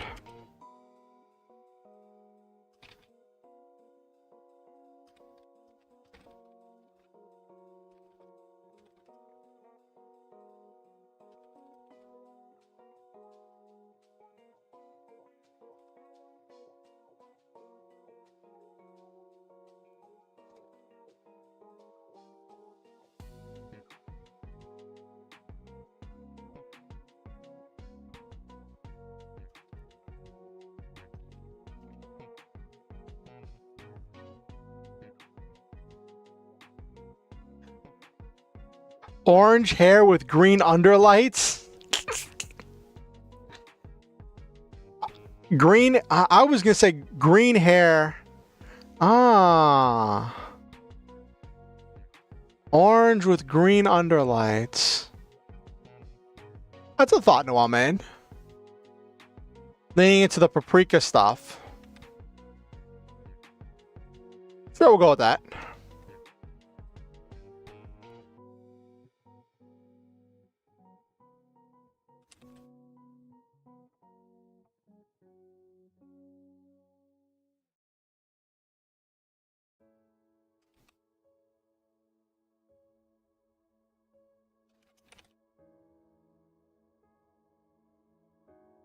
What color eyes do you think she should have on Noel Main?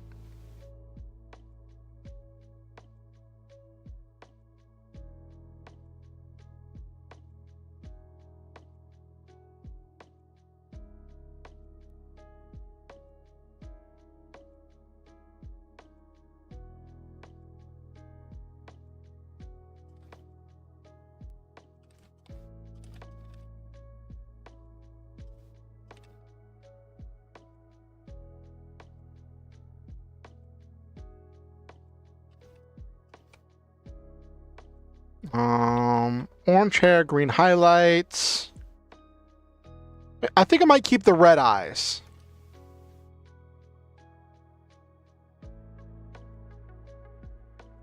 Amber golden goes nice with the orange. Ooh, that's a good point.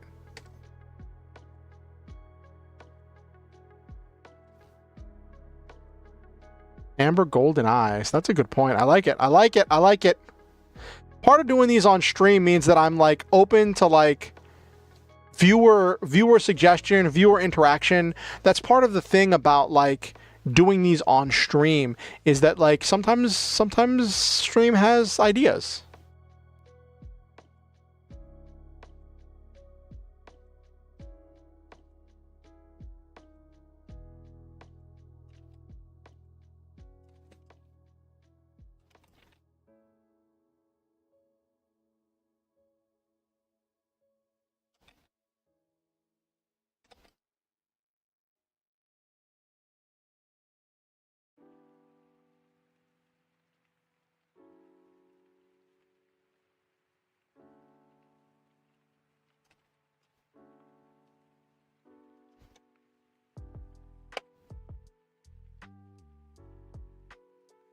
Blues are usually complementary colors to blue, and for green, it's red, so gold. Yeah.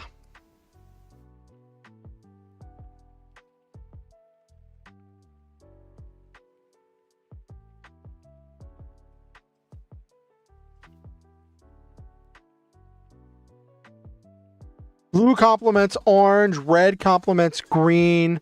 Yeah.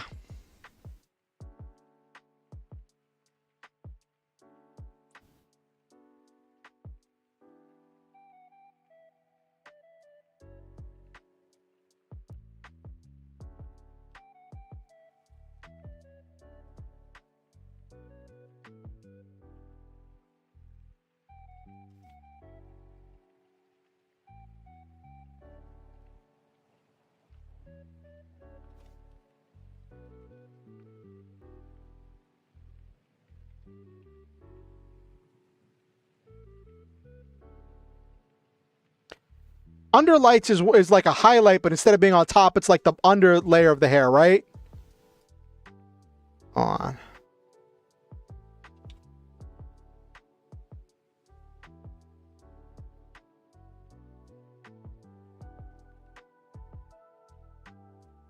Hair trend, blah, blah, blah. Peekaboo hidden hair or hidden hair. Dyed under the upper layer so they're not seen when it's loose or straight, only have visibility in semi-collected, messy, wavy, or... Okay, yeah. Okay. Okay. All right, I'm going to be right back. I got to use the bathroom. I'm going to run an ad for Twitch. And I'm going to be right back. Let me just get over to... I'll be right back.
Hey, I'm back. Noel Main said had a memory flashback to art class in middle school. Ooh, that sounds exciting. Oh, what? War Bandit Hades. War Bandit, thank you for the raid. Welcome in, Raiders. It is always good to see people coming through. Welcome in, Raiders. I am Oriansenshi, here at the Star Hunters, where we shoot through the stars, have wonderful adventures, live our dreams, and always stop to enjoy the memes. Tonight, I'm doing a writing stream where I'm working on writing a short story. And this short story is set in my own universe, which I don't have a name for the universe yet. But it is the unfolding story of the war between the Meat Empire and the Veggie Republic, two opposing factions that have completely opposite ideologies about life and society, and they are at war with each other. So I don't have a shout out command, but War Bandit, can you tell me what were you doing? What were you doing on stream? What were you streaming if you're still here?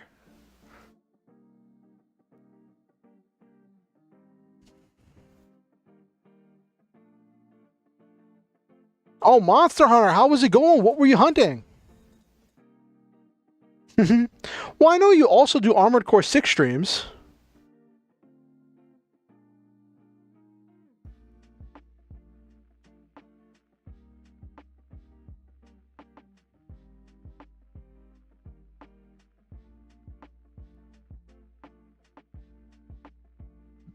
Alright. So in this scene, oh, you'll send me clips? Cool. I can't wait to see him, War Bandit. So, in this scene, so one of the things about this universe is all of the characters of the mech force for the Veggie Republic are referred to by their call sign, not by their name. That's one of the things that's dehumanized them to the point that they are nothing more than their call sign, which is just an excuse so I don't have to name anyone.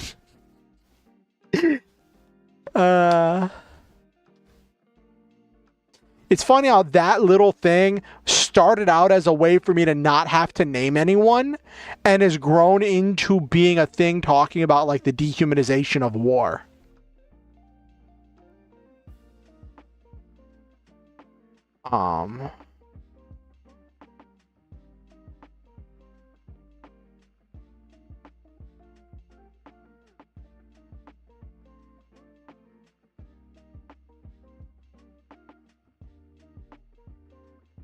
Okay.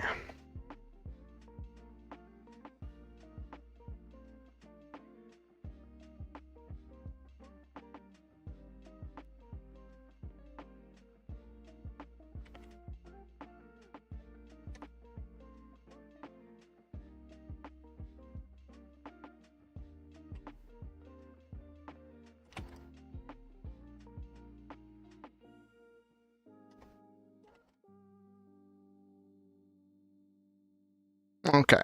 So in this instance, main character was trying to pilot a super robot, but was having trouble with the control system and failed the test and is now about to get yelled at by his handler. So main character in this story is Celery 1 getting yelled at by his handlers, Paprika 7.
So in this instance, he's getting yelled at because he knows all the book stuff, but he's having trouble applying it.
So here we're going to define what's happening here. He was supposed to be walking with a weight harness.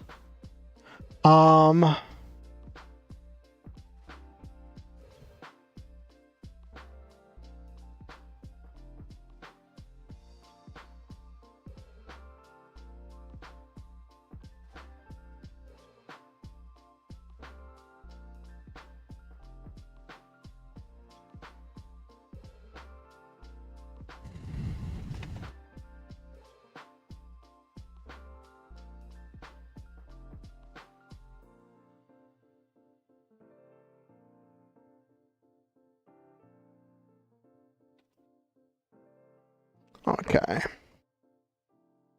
Oh my gosh. We started so late. We might stream a little bit late tonight. We might. Normally I end stream at 11:30 EST, but might run a little bit late tonight because I want to finish this tonight.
Okay.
Did I misspell paprika? Oh, it's with a K, not a C. I'm gonna make sure I do that. Paprika is spelled with a K, not a C.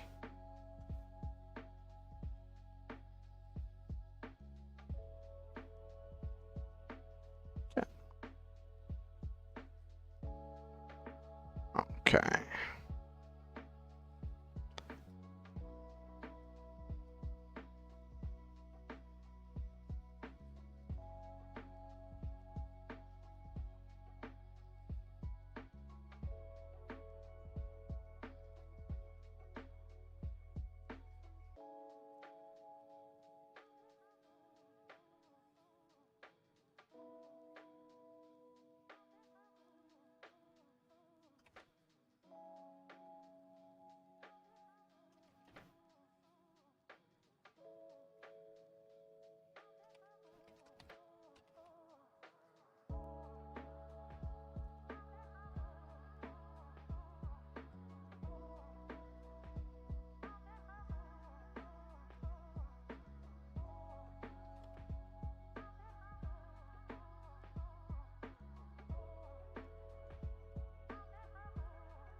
Currently working on my perfect draw campaign. My friends and I are going to play making a new NPC right now and struggling to find a cool concept for the main rival team.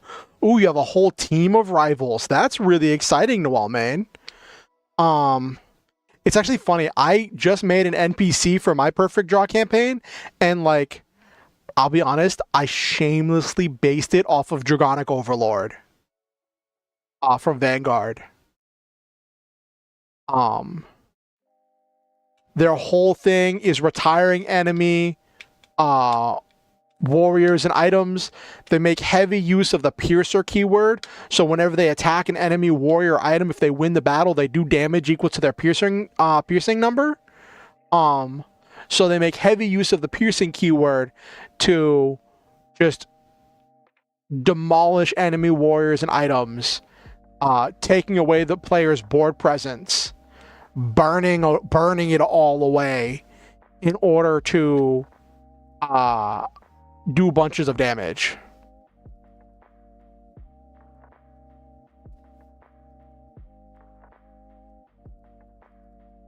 I think it'll be a really fun one.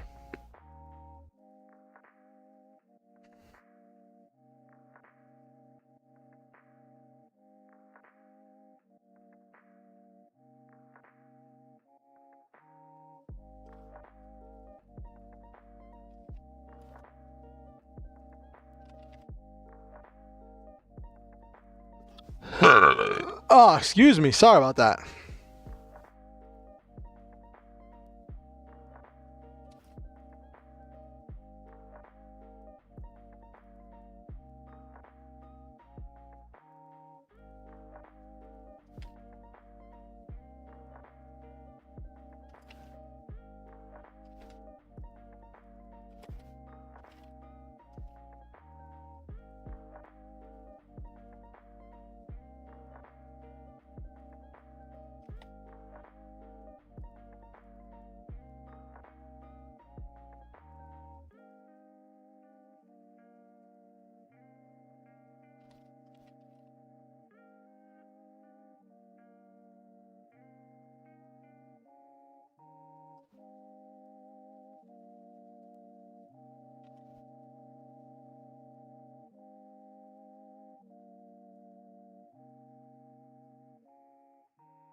Not heading back to the ready room because he wasn't there. Headed to the ready room.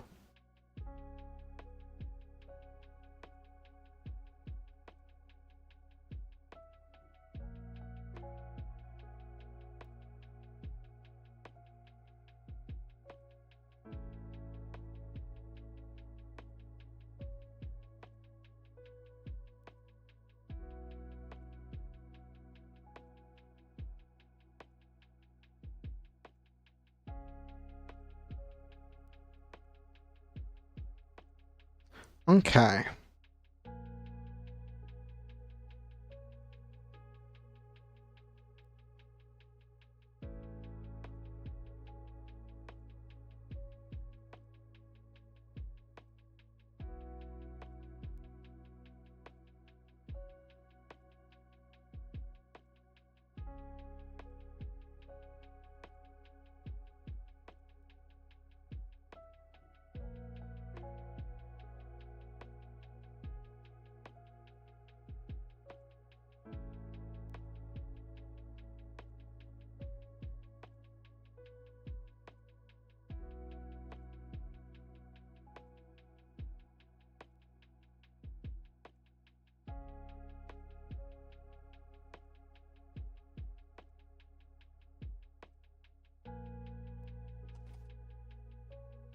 Okay. Oh, next exercise would be at 0800. Seems very cool. In this campaign, each character has a class. It's basically a Vanguard clan. I'm thinking of the rival team having knights, forest, beasts, and forbidden magic classes. Ooh. Spicy.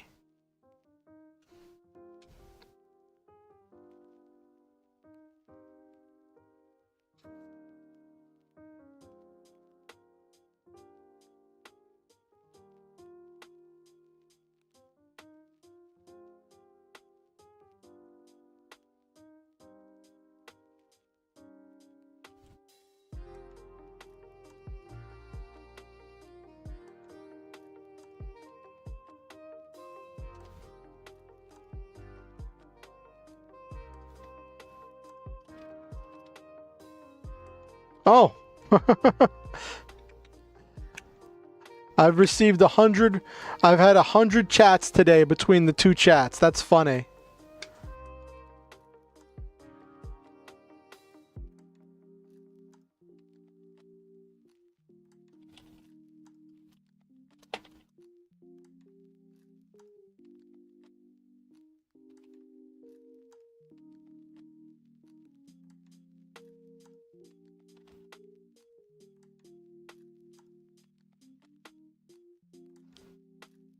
Okay.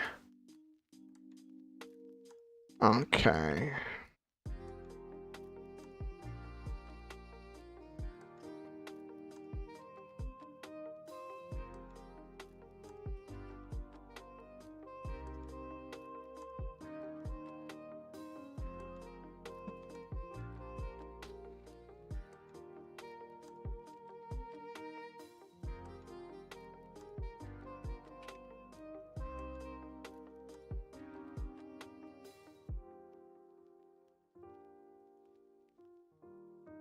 Now we're going to go back into his head.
Okay. I'll type all this dialogue and then I'll like piece it out and put some stuff between it.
Okay.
I think I'll stick with these classes, add some variety to the battles. Each class has a unique playstyle, making more options for battles when the teams clash. Ooh, that's exciting. That's exciting, Noel, man.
Okay. So this is uh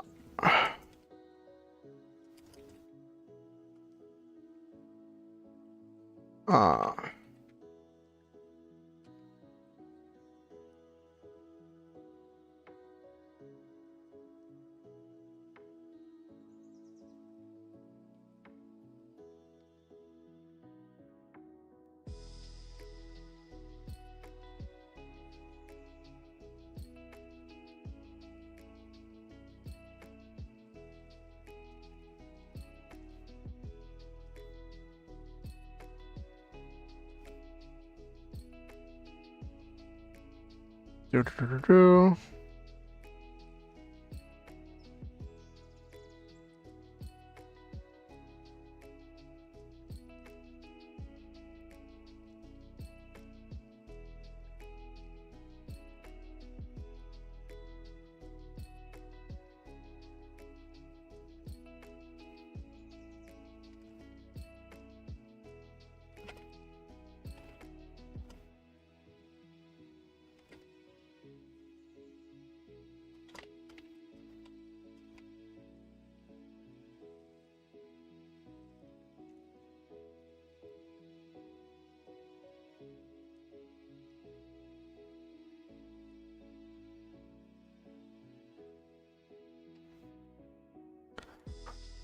Okay. Blah, blah, blah.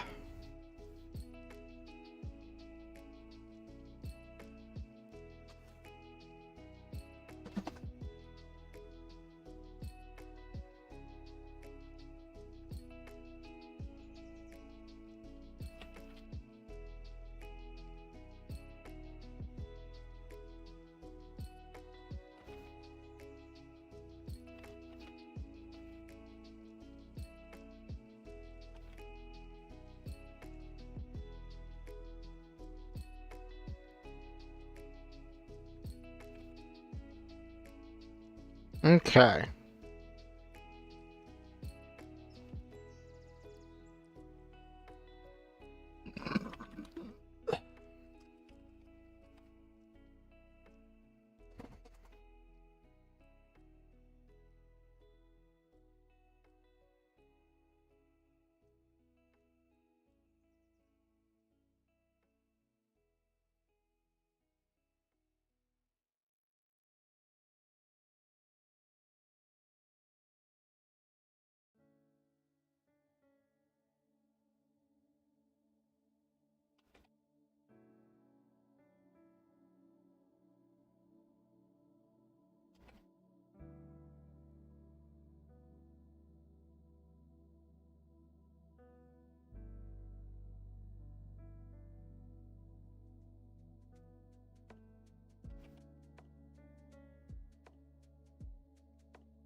Okay.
So here's where the action starts, where the sirloin shows up.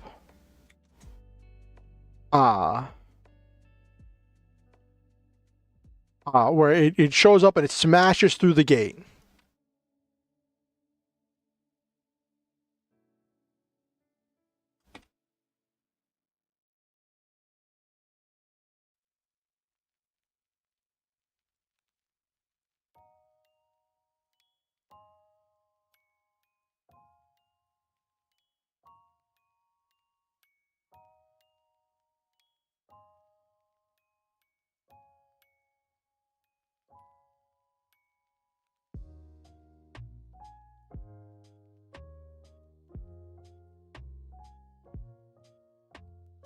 How did I describe this thing?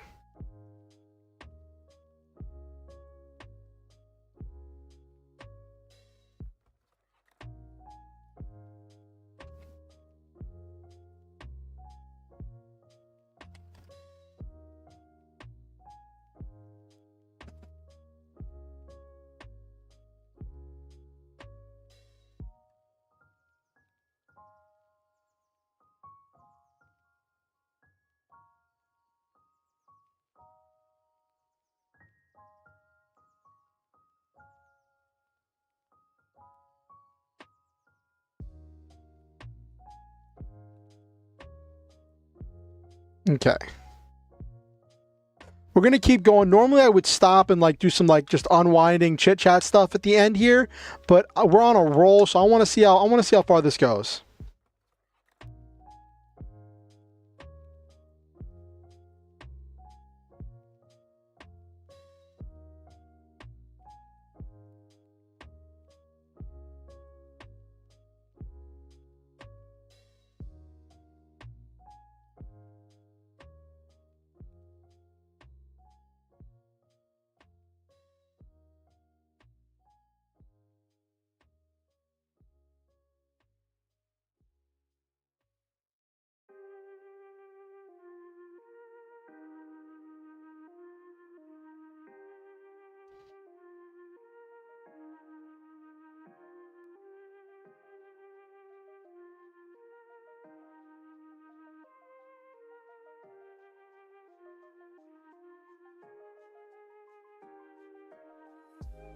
No, that wasn't the button I wanted.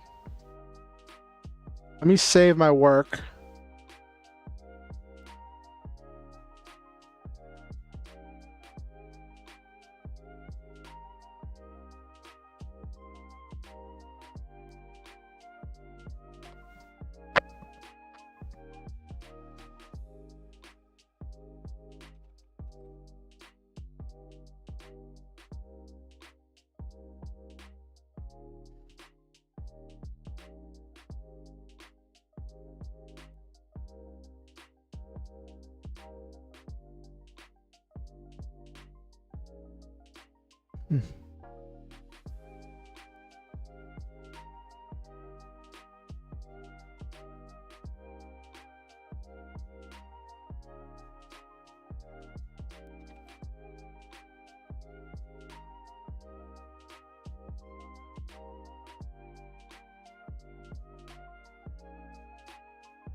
Doo-doo-doo-doo-doo.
Easily swiping them aside.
Okay. Welcome back from the ad.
Oh, we might actually finish before 11:30. Who knows?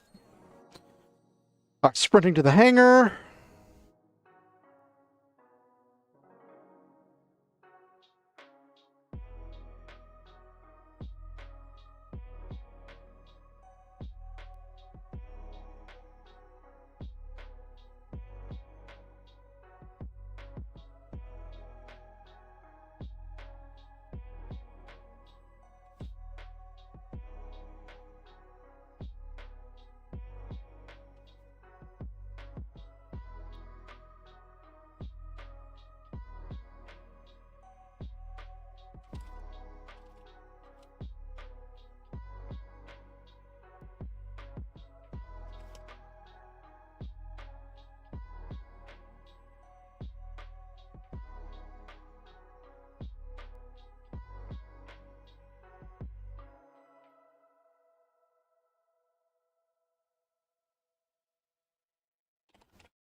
Hmm.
Doo-doo-doo-doo.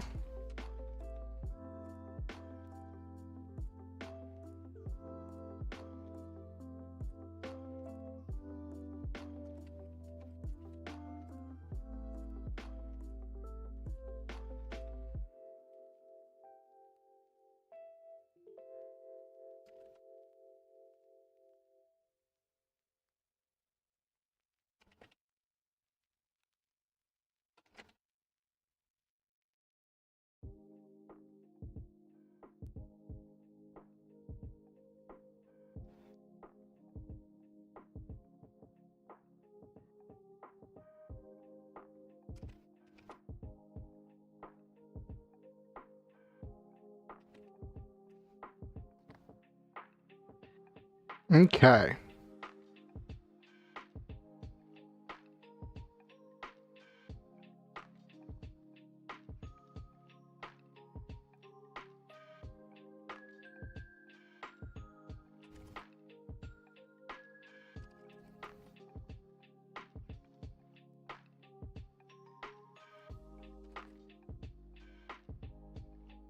Okay. The cockpit was open and the tempeh was in standby mode.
Petty squabbles. How do I want to word this? Petty squabbles, unmet expectations, frustrations, and how did I word it?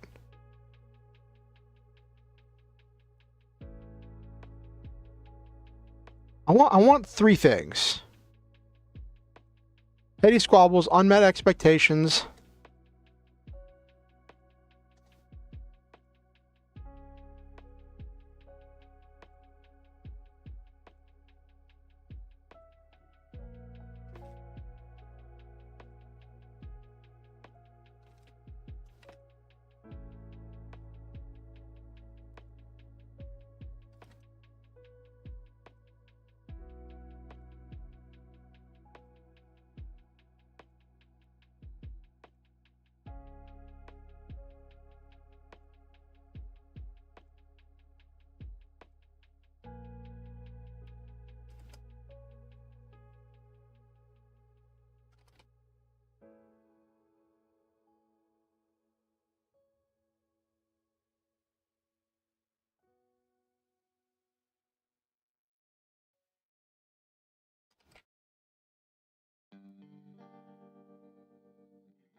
We were the only two people who could stop this beast from killing everyone here, and we had a job to do.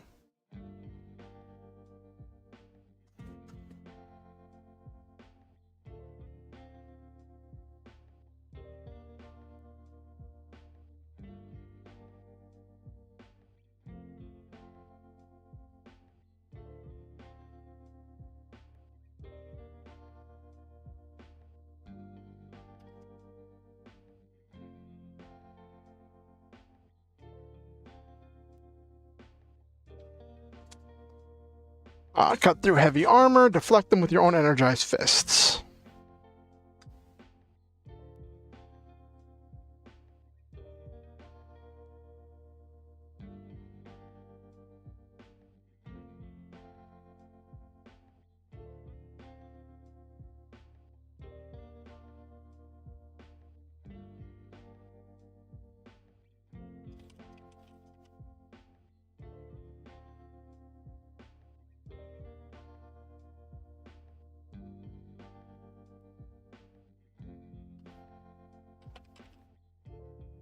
Feeding you intel.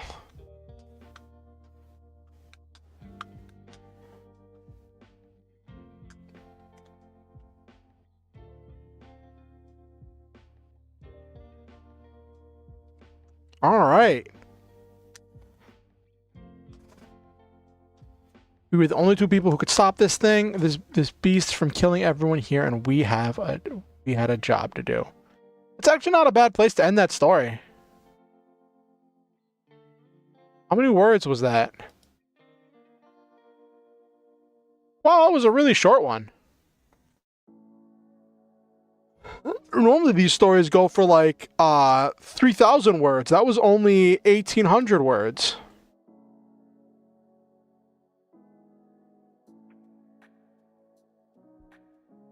That's about an average chapter for one of my books. For one of my novels I write. That came out pretty well. I might put this up for people to read it and give reviews. I don't know. I might collect these stories into something, or I might do something more with Celery 1. I really like the character Celery 1. I like the character Celery 1. I like this world that I've been building. Well, I should hope I like it. I'm the one who's been building it. If I didn't like something, I could just not put it in. All right. Alrighty, let's switch over to just chatting.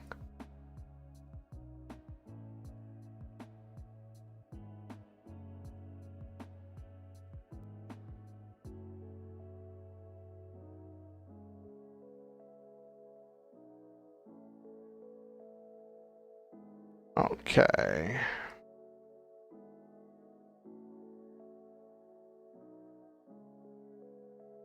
All right. Well, thank you all for sitting through this with me. I know These streams aren't exactly super popular because it's just me writing, but like I think I would love it if these streams became more popular as more like study streams, hangout streams. I'd love to see for people to be working on their own stuff. Speaking of which, what's everybody else been working on? I know other people have been working on stuff. I'm very curious.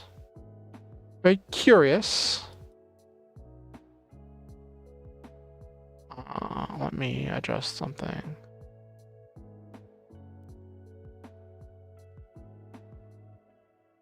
I don't know why I didn't do that sooner. There we go. Cool. I'm very curious what people have been working on.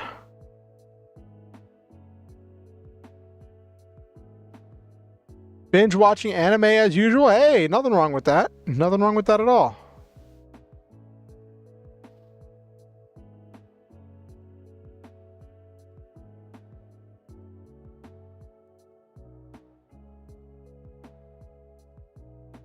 All right. Finished some of the NPCs, pretty satisfied with the results. Nice. I think building NPCs is one of the most difficult things for me with Perfect Draw, and that's one thing that I'm gonna have to do a lot of, because like there's not like pulling it's not like with D&D where you can kind of just like pull stuff from the monster manual, right? Like everything has to be built and constructed. There's one you could check out. It's an interesting magical girl show. Oh, really? What is it?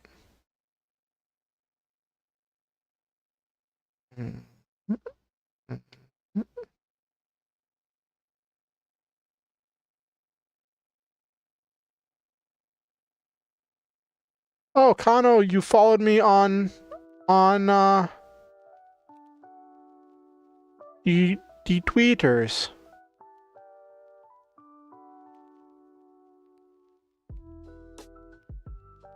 Gushing over magical girls. Let me look that up.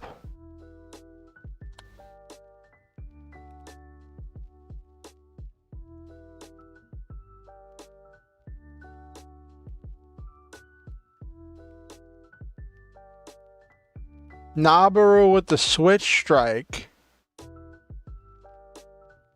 I don't know what this is. Let me look this up. It's a totally normal. I don't know about that.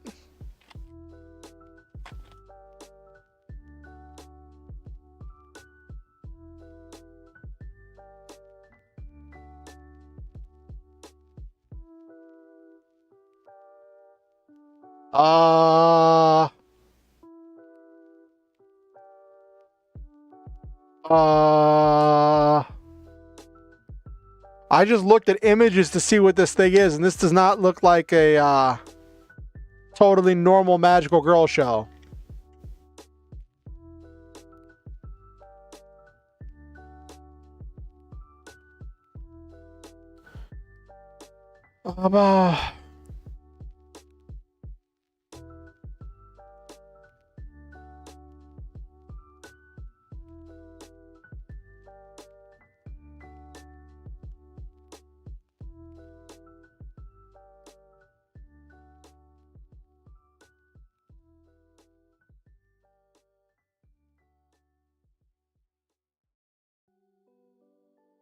What in the world? So someone becomes the villain?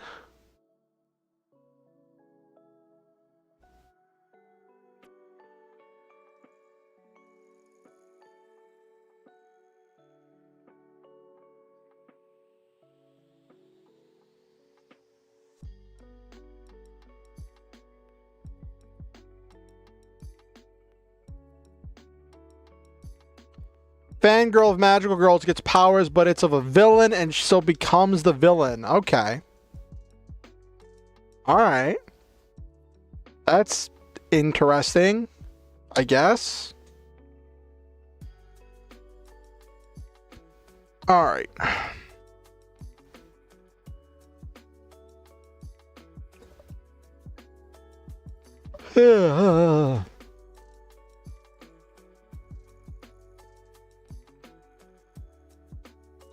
All right, I'm gonna run an ad, and while the ad is running, I'm gonna look for someone to raid. Let me see if I have people to raid with. Oh,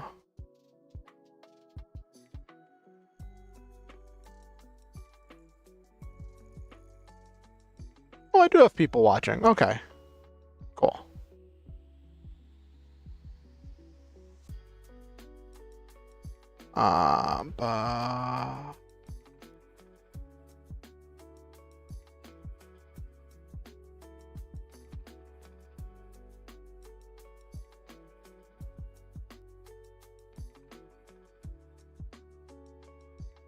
Oh, there's been decent viewers tonight. Okay. All right.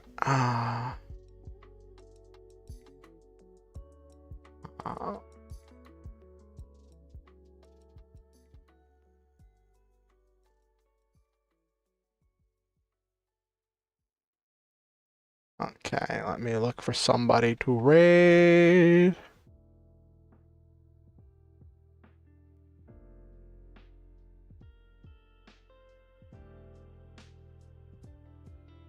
I don't want to raid into Power World.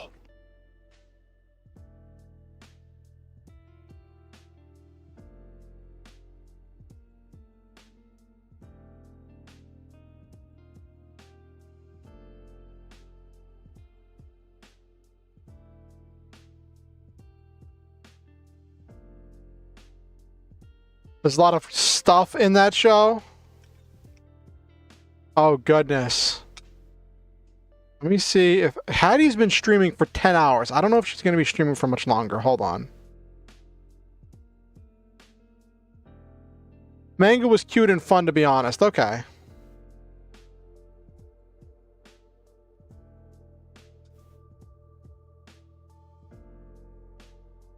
Oh, she's looking for someone to raid too.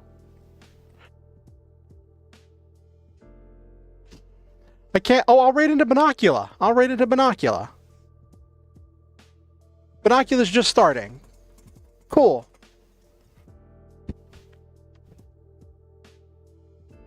Okay.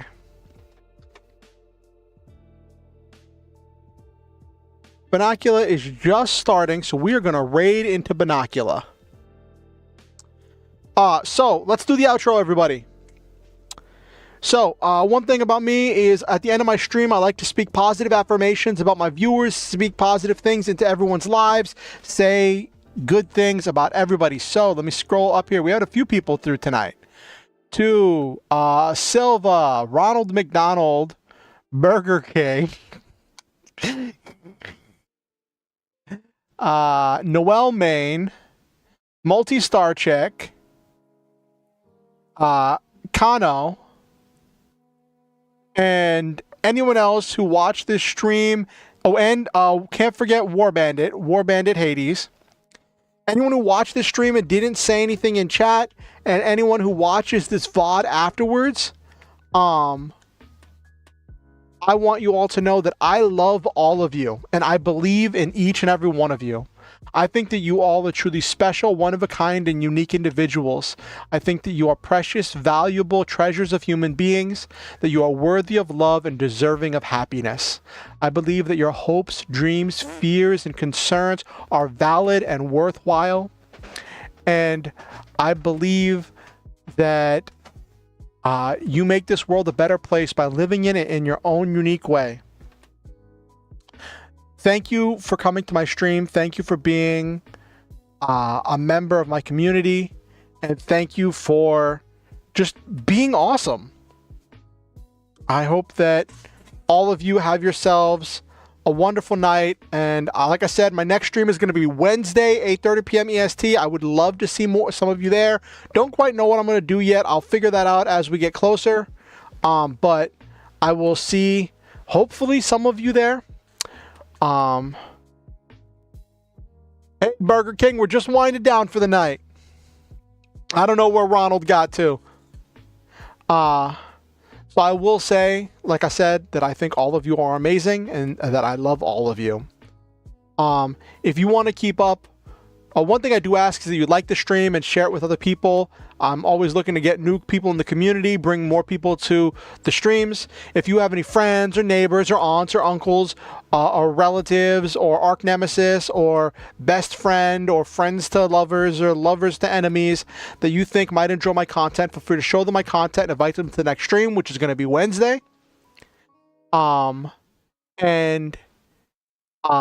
if you want to keep up with what I'm doing on YouTube, you can subscribe on YouTube and ding the notification bell to let you know whenever I go live, when I release any new content. You can follow me on Twitch, or if you feel so inclined, subscribe to me on Twitch, which that does cost money. You can follow me on Blue Sky Social, or you can follow me on X or Twitter, or you can join my Discord. Links to all of those are in the description, and you can like my Facebook page. I do have a Facebook page. Links to all of that are in the description down below.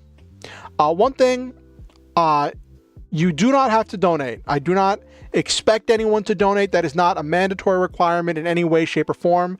I never want anyone to think that they have to donate to be welcome here, to be a member of this community. But with that said, I do appreciate everyone who has donated in the past to help make things possible for me, to help enable me to do things that I could not have done normally. And if you ever feel motivated to donate to improve my life, to improve the stream, and you are financially in a position in which it is safe and responsible to do that, feel free to do that. There are links where you can do that in the description down below. I hope you all have a wonderful night. Let me... Ooh.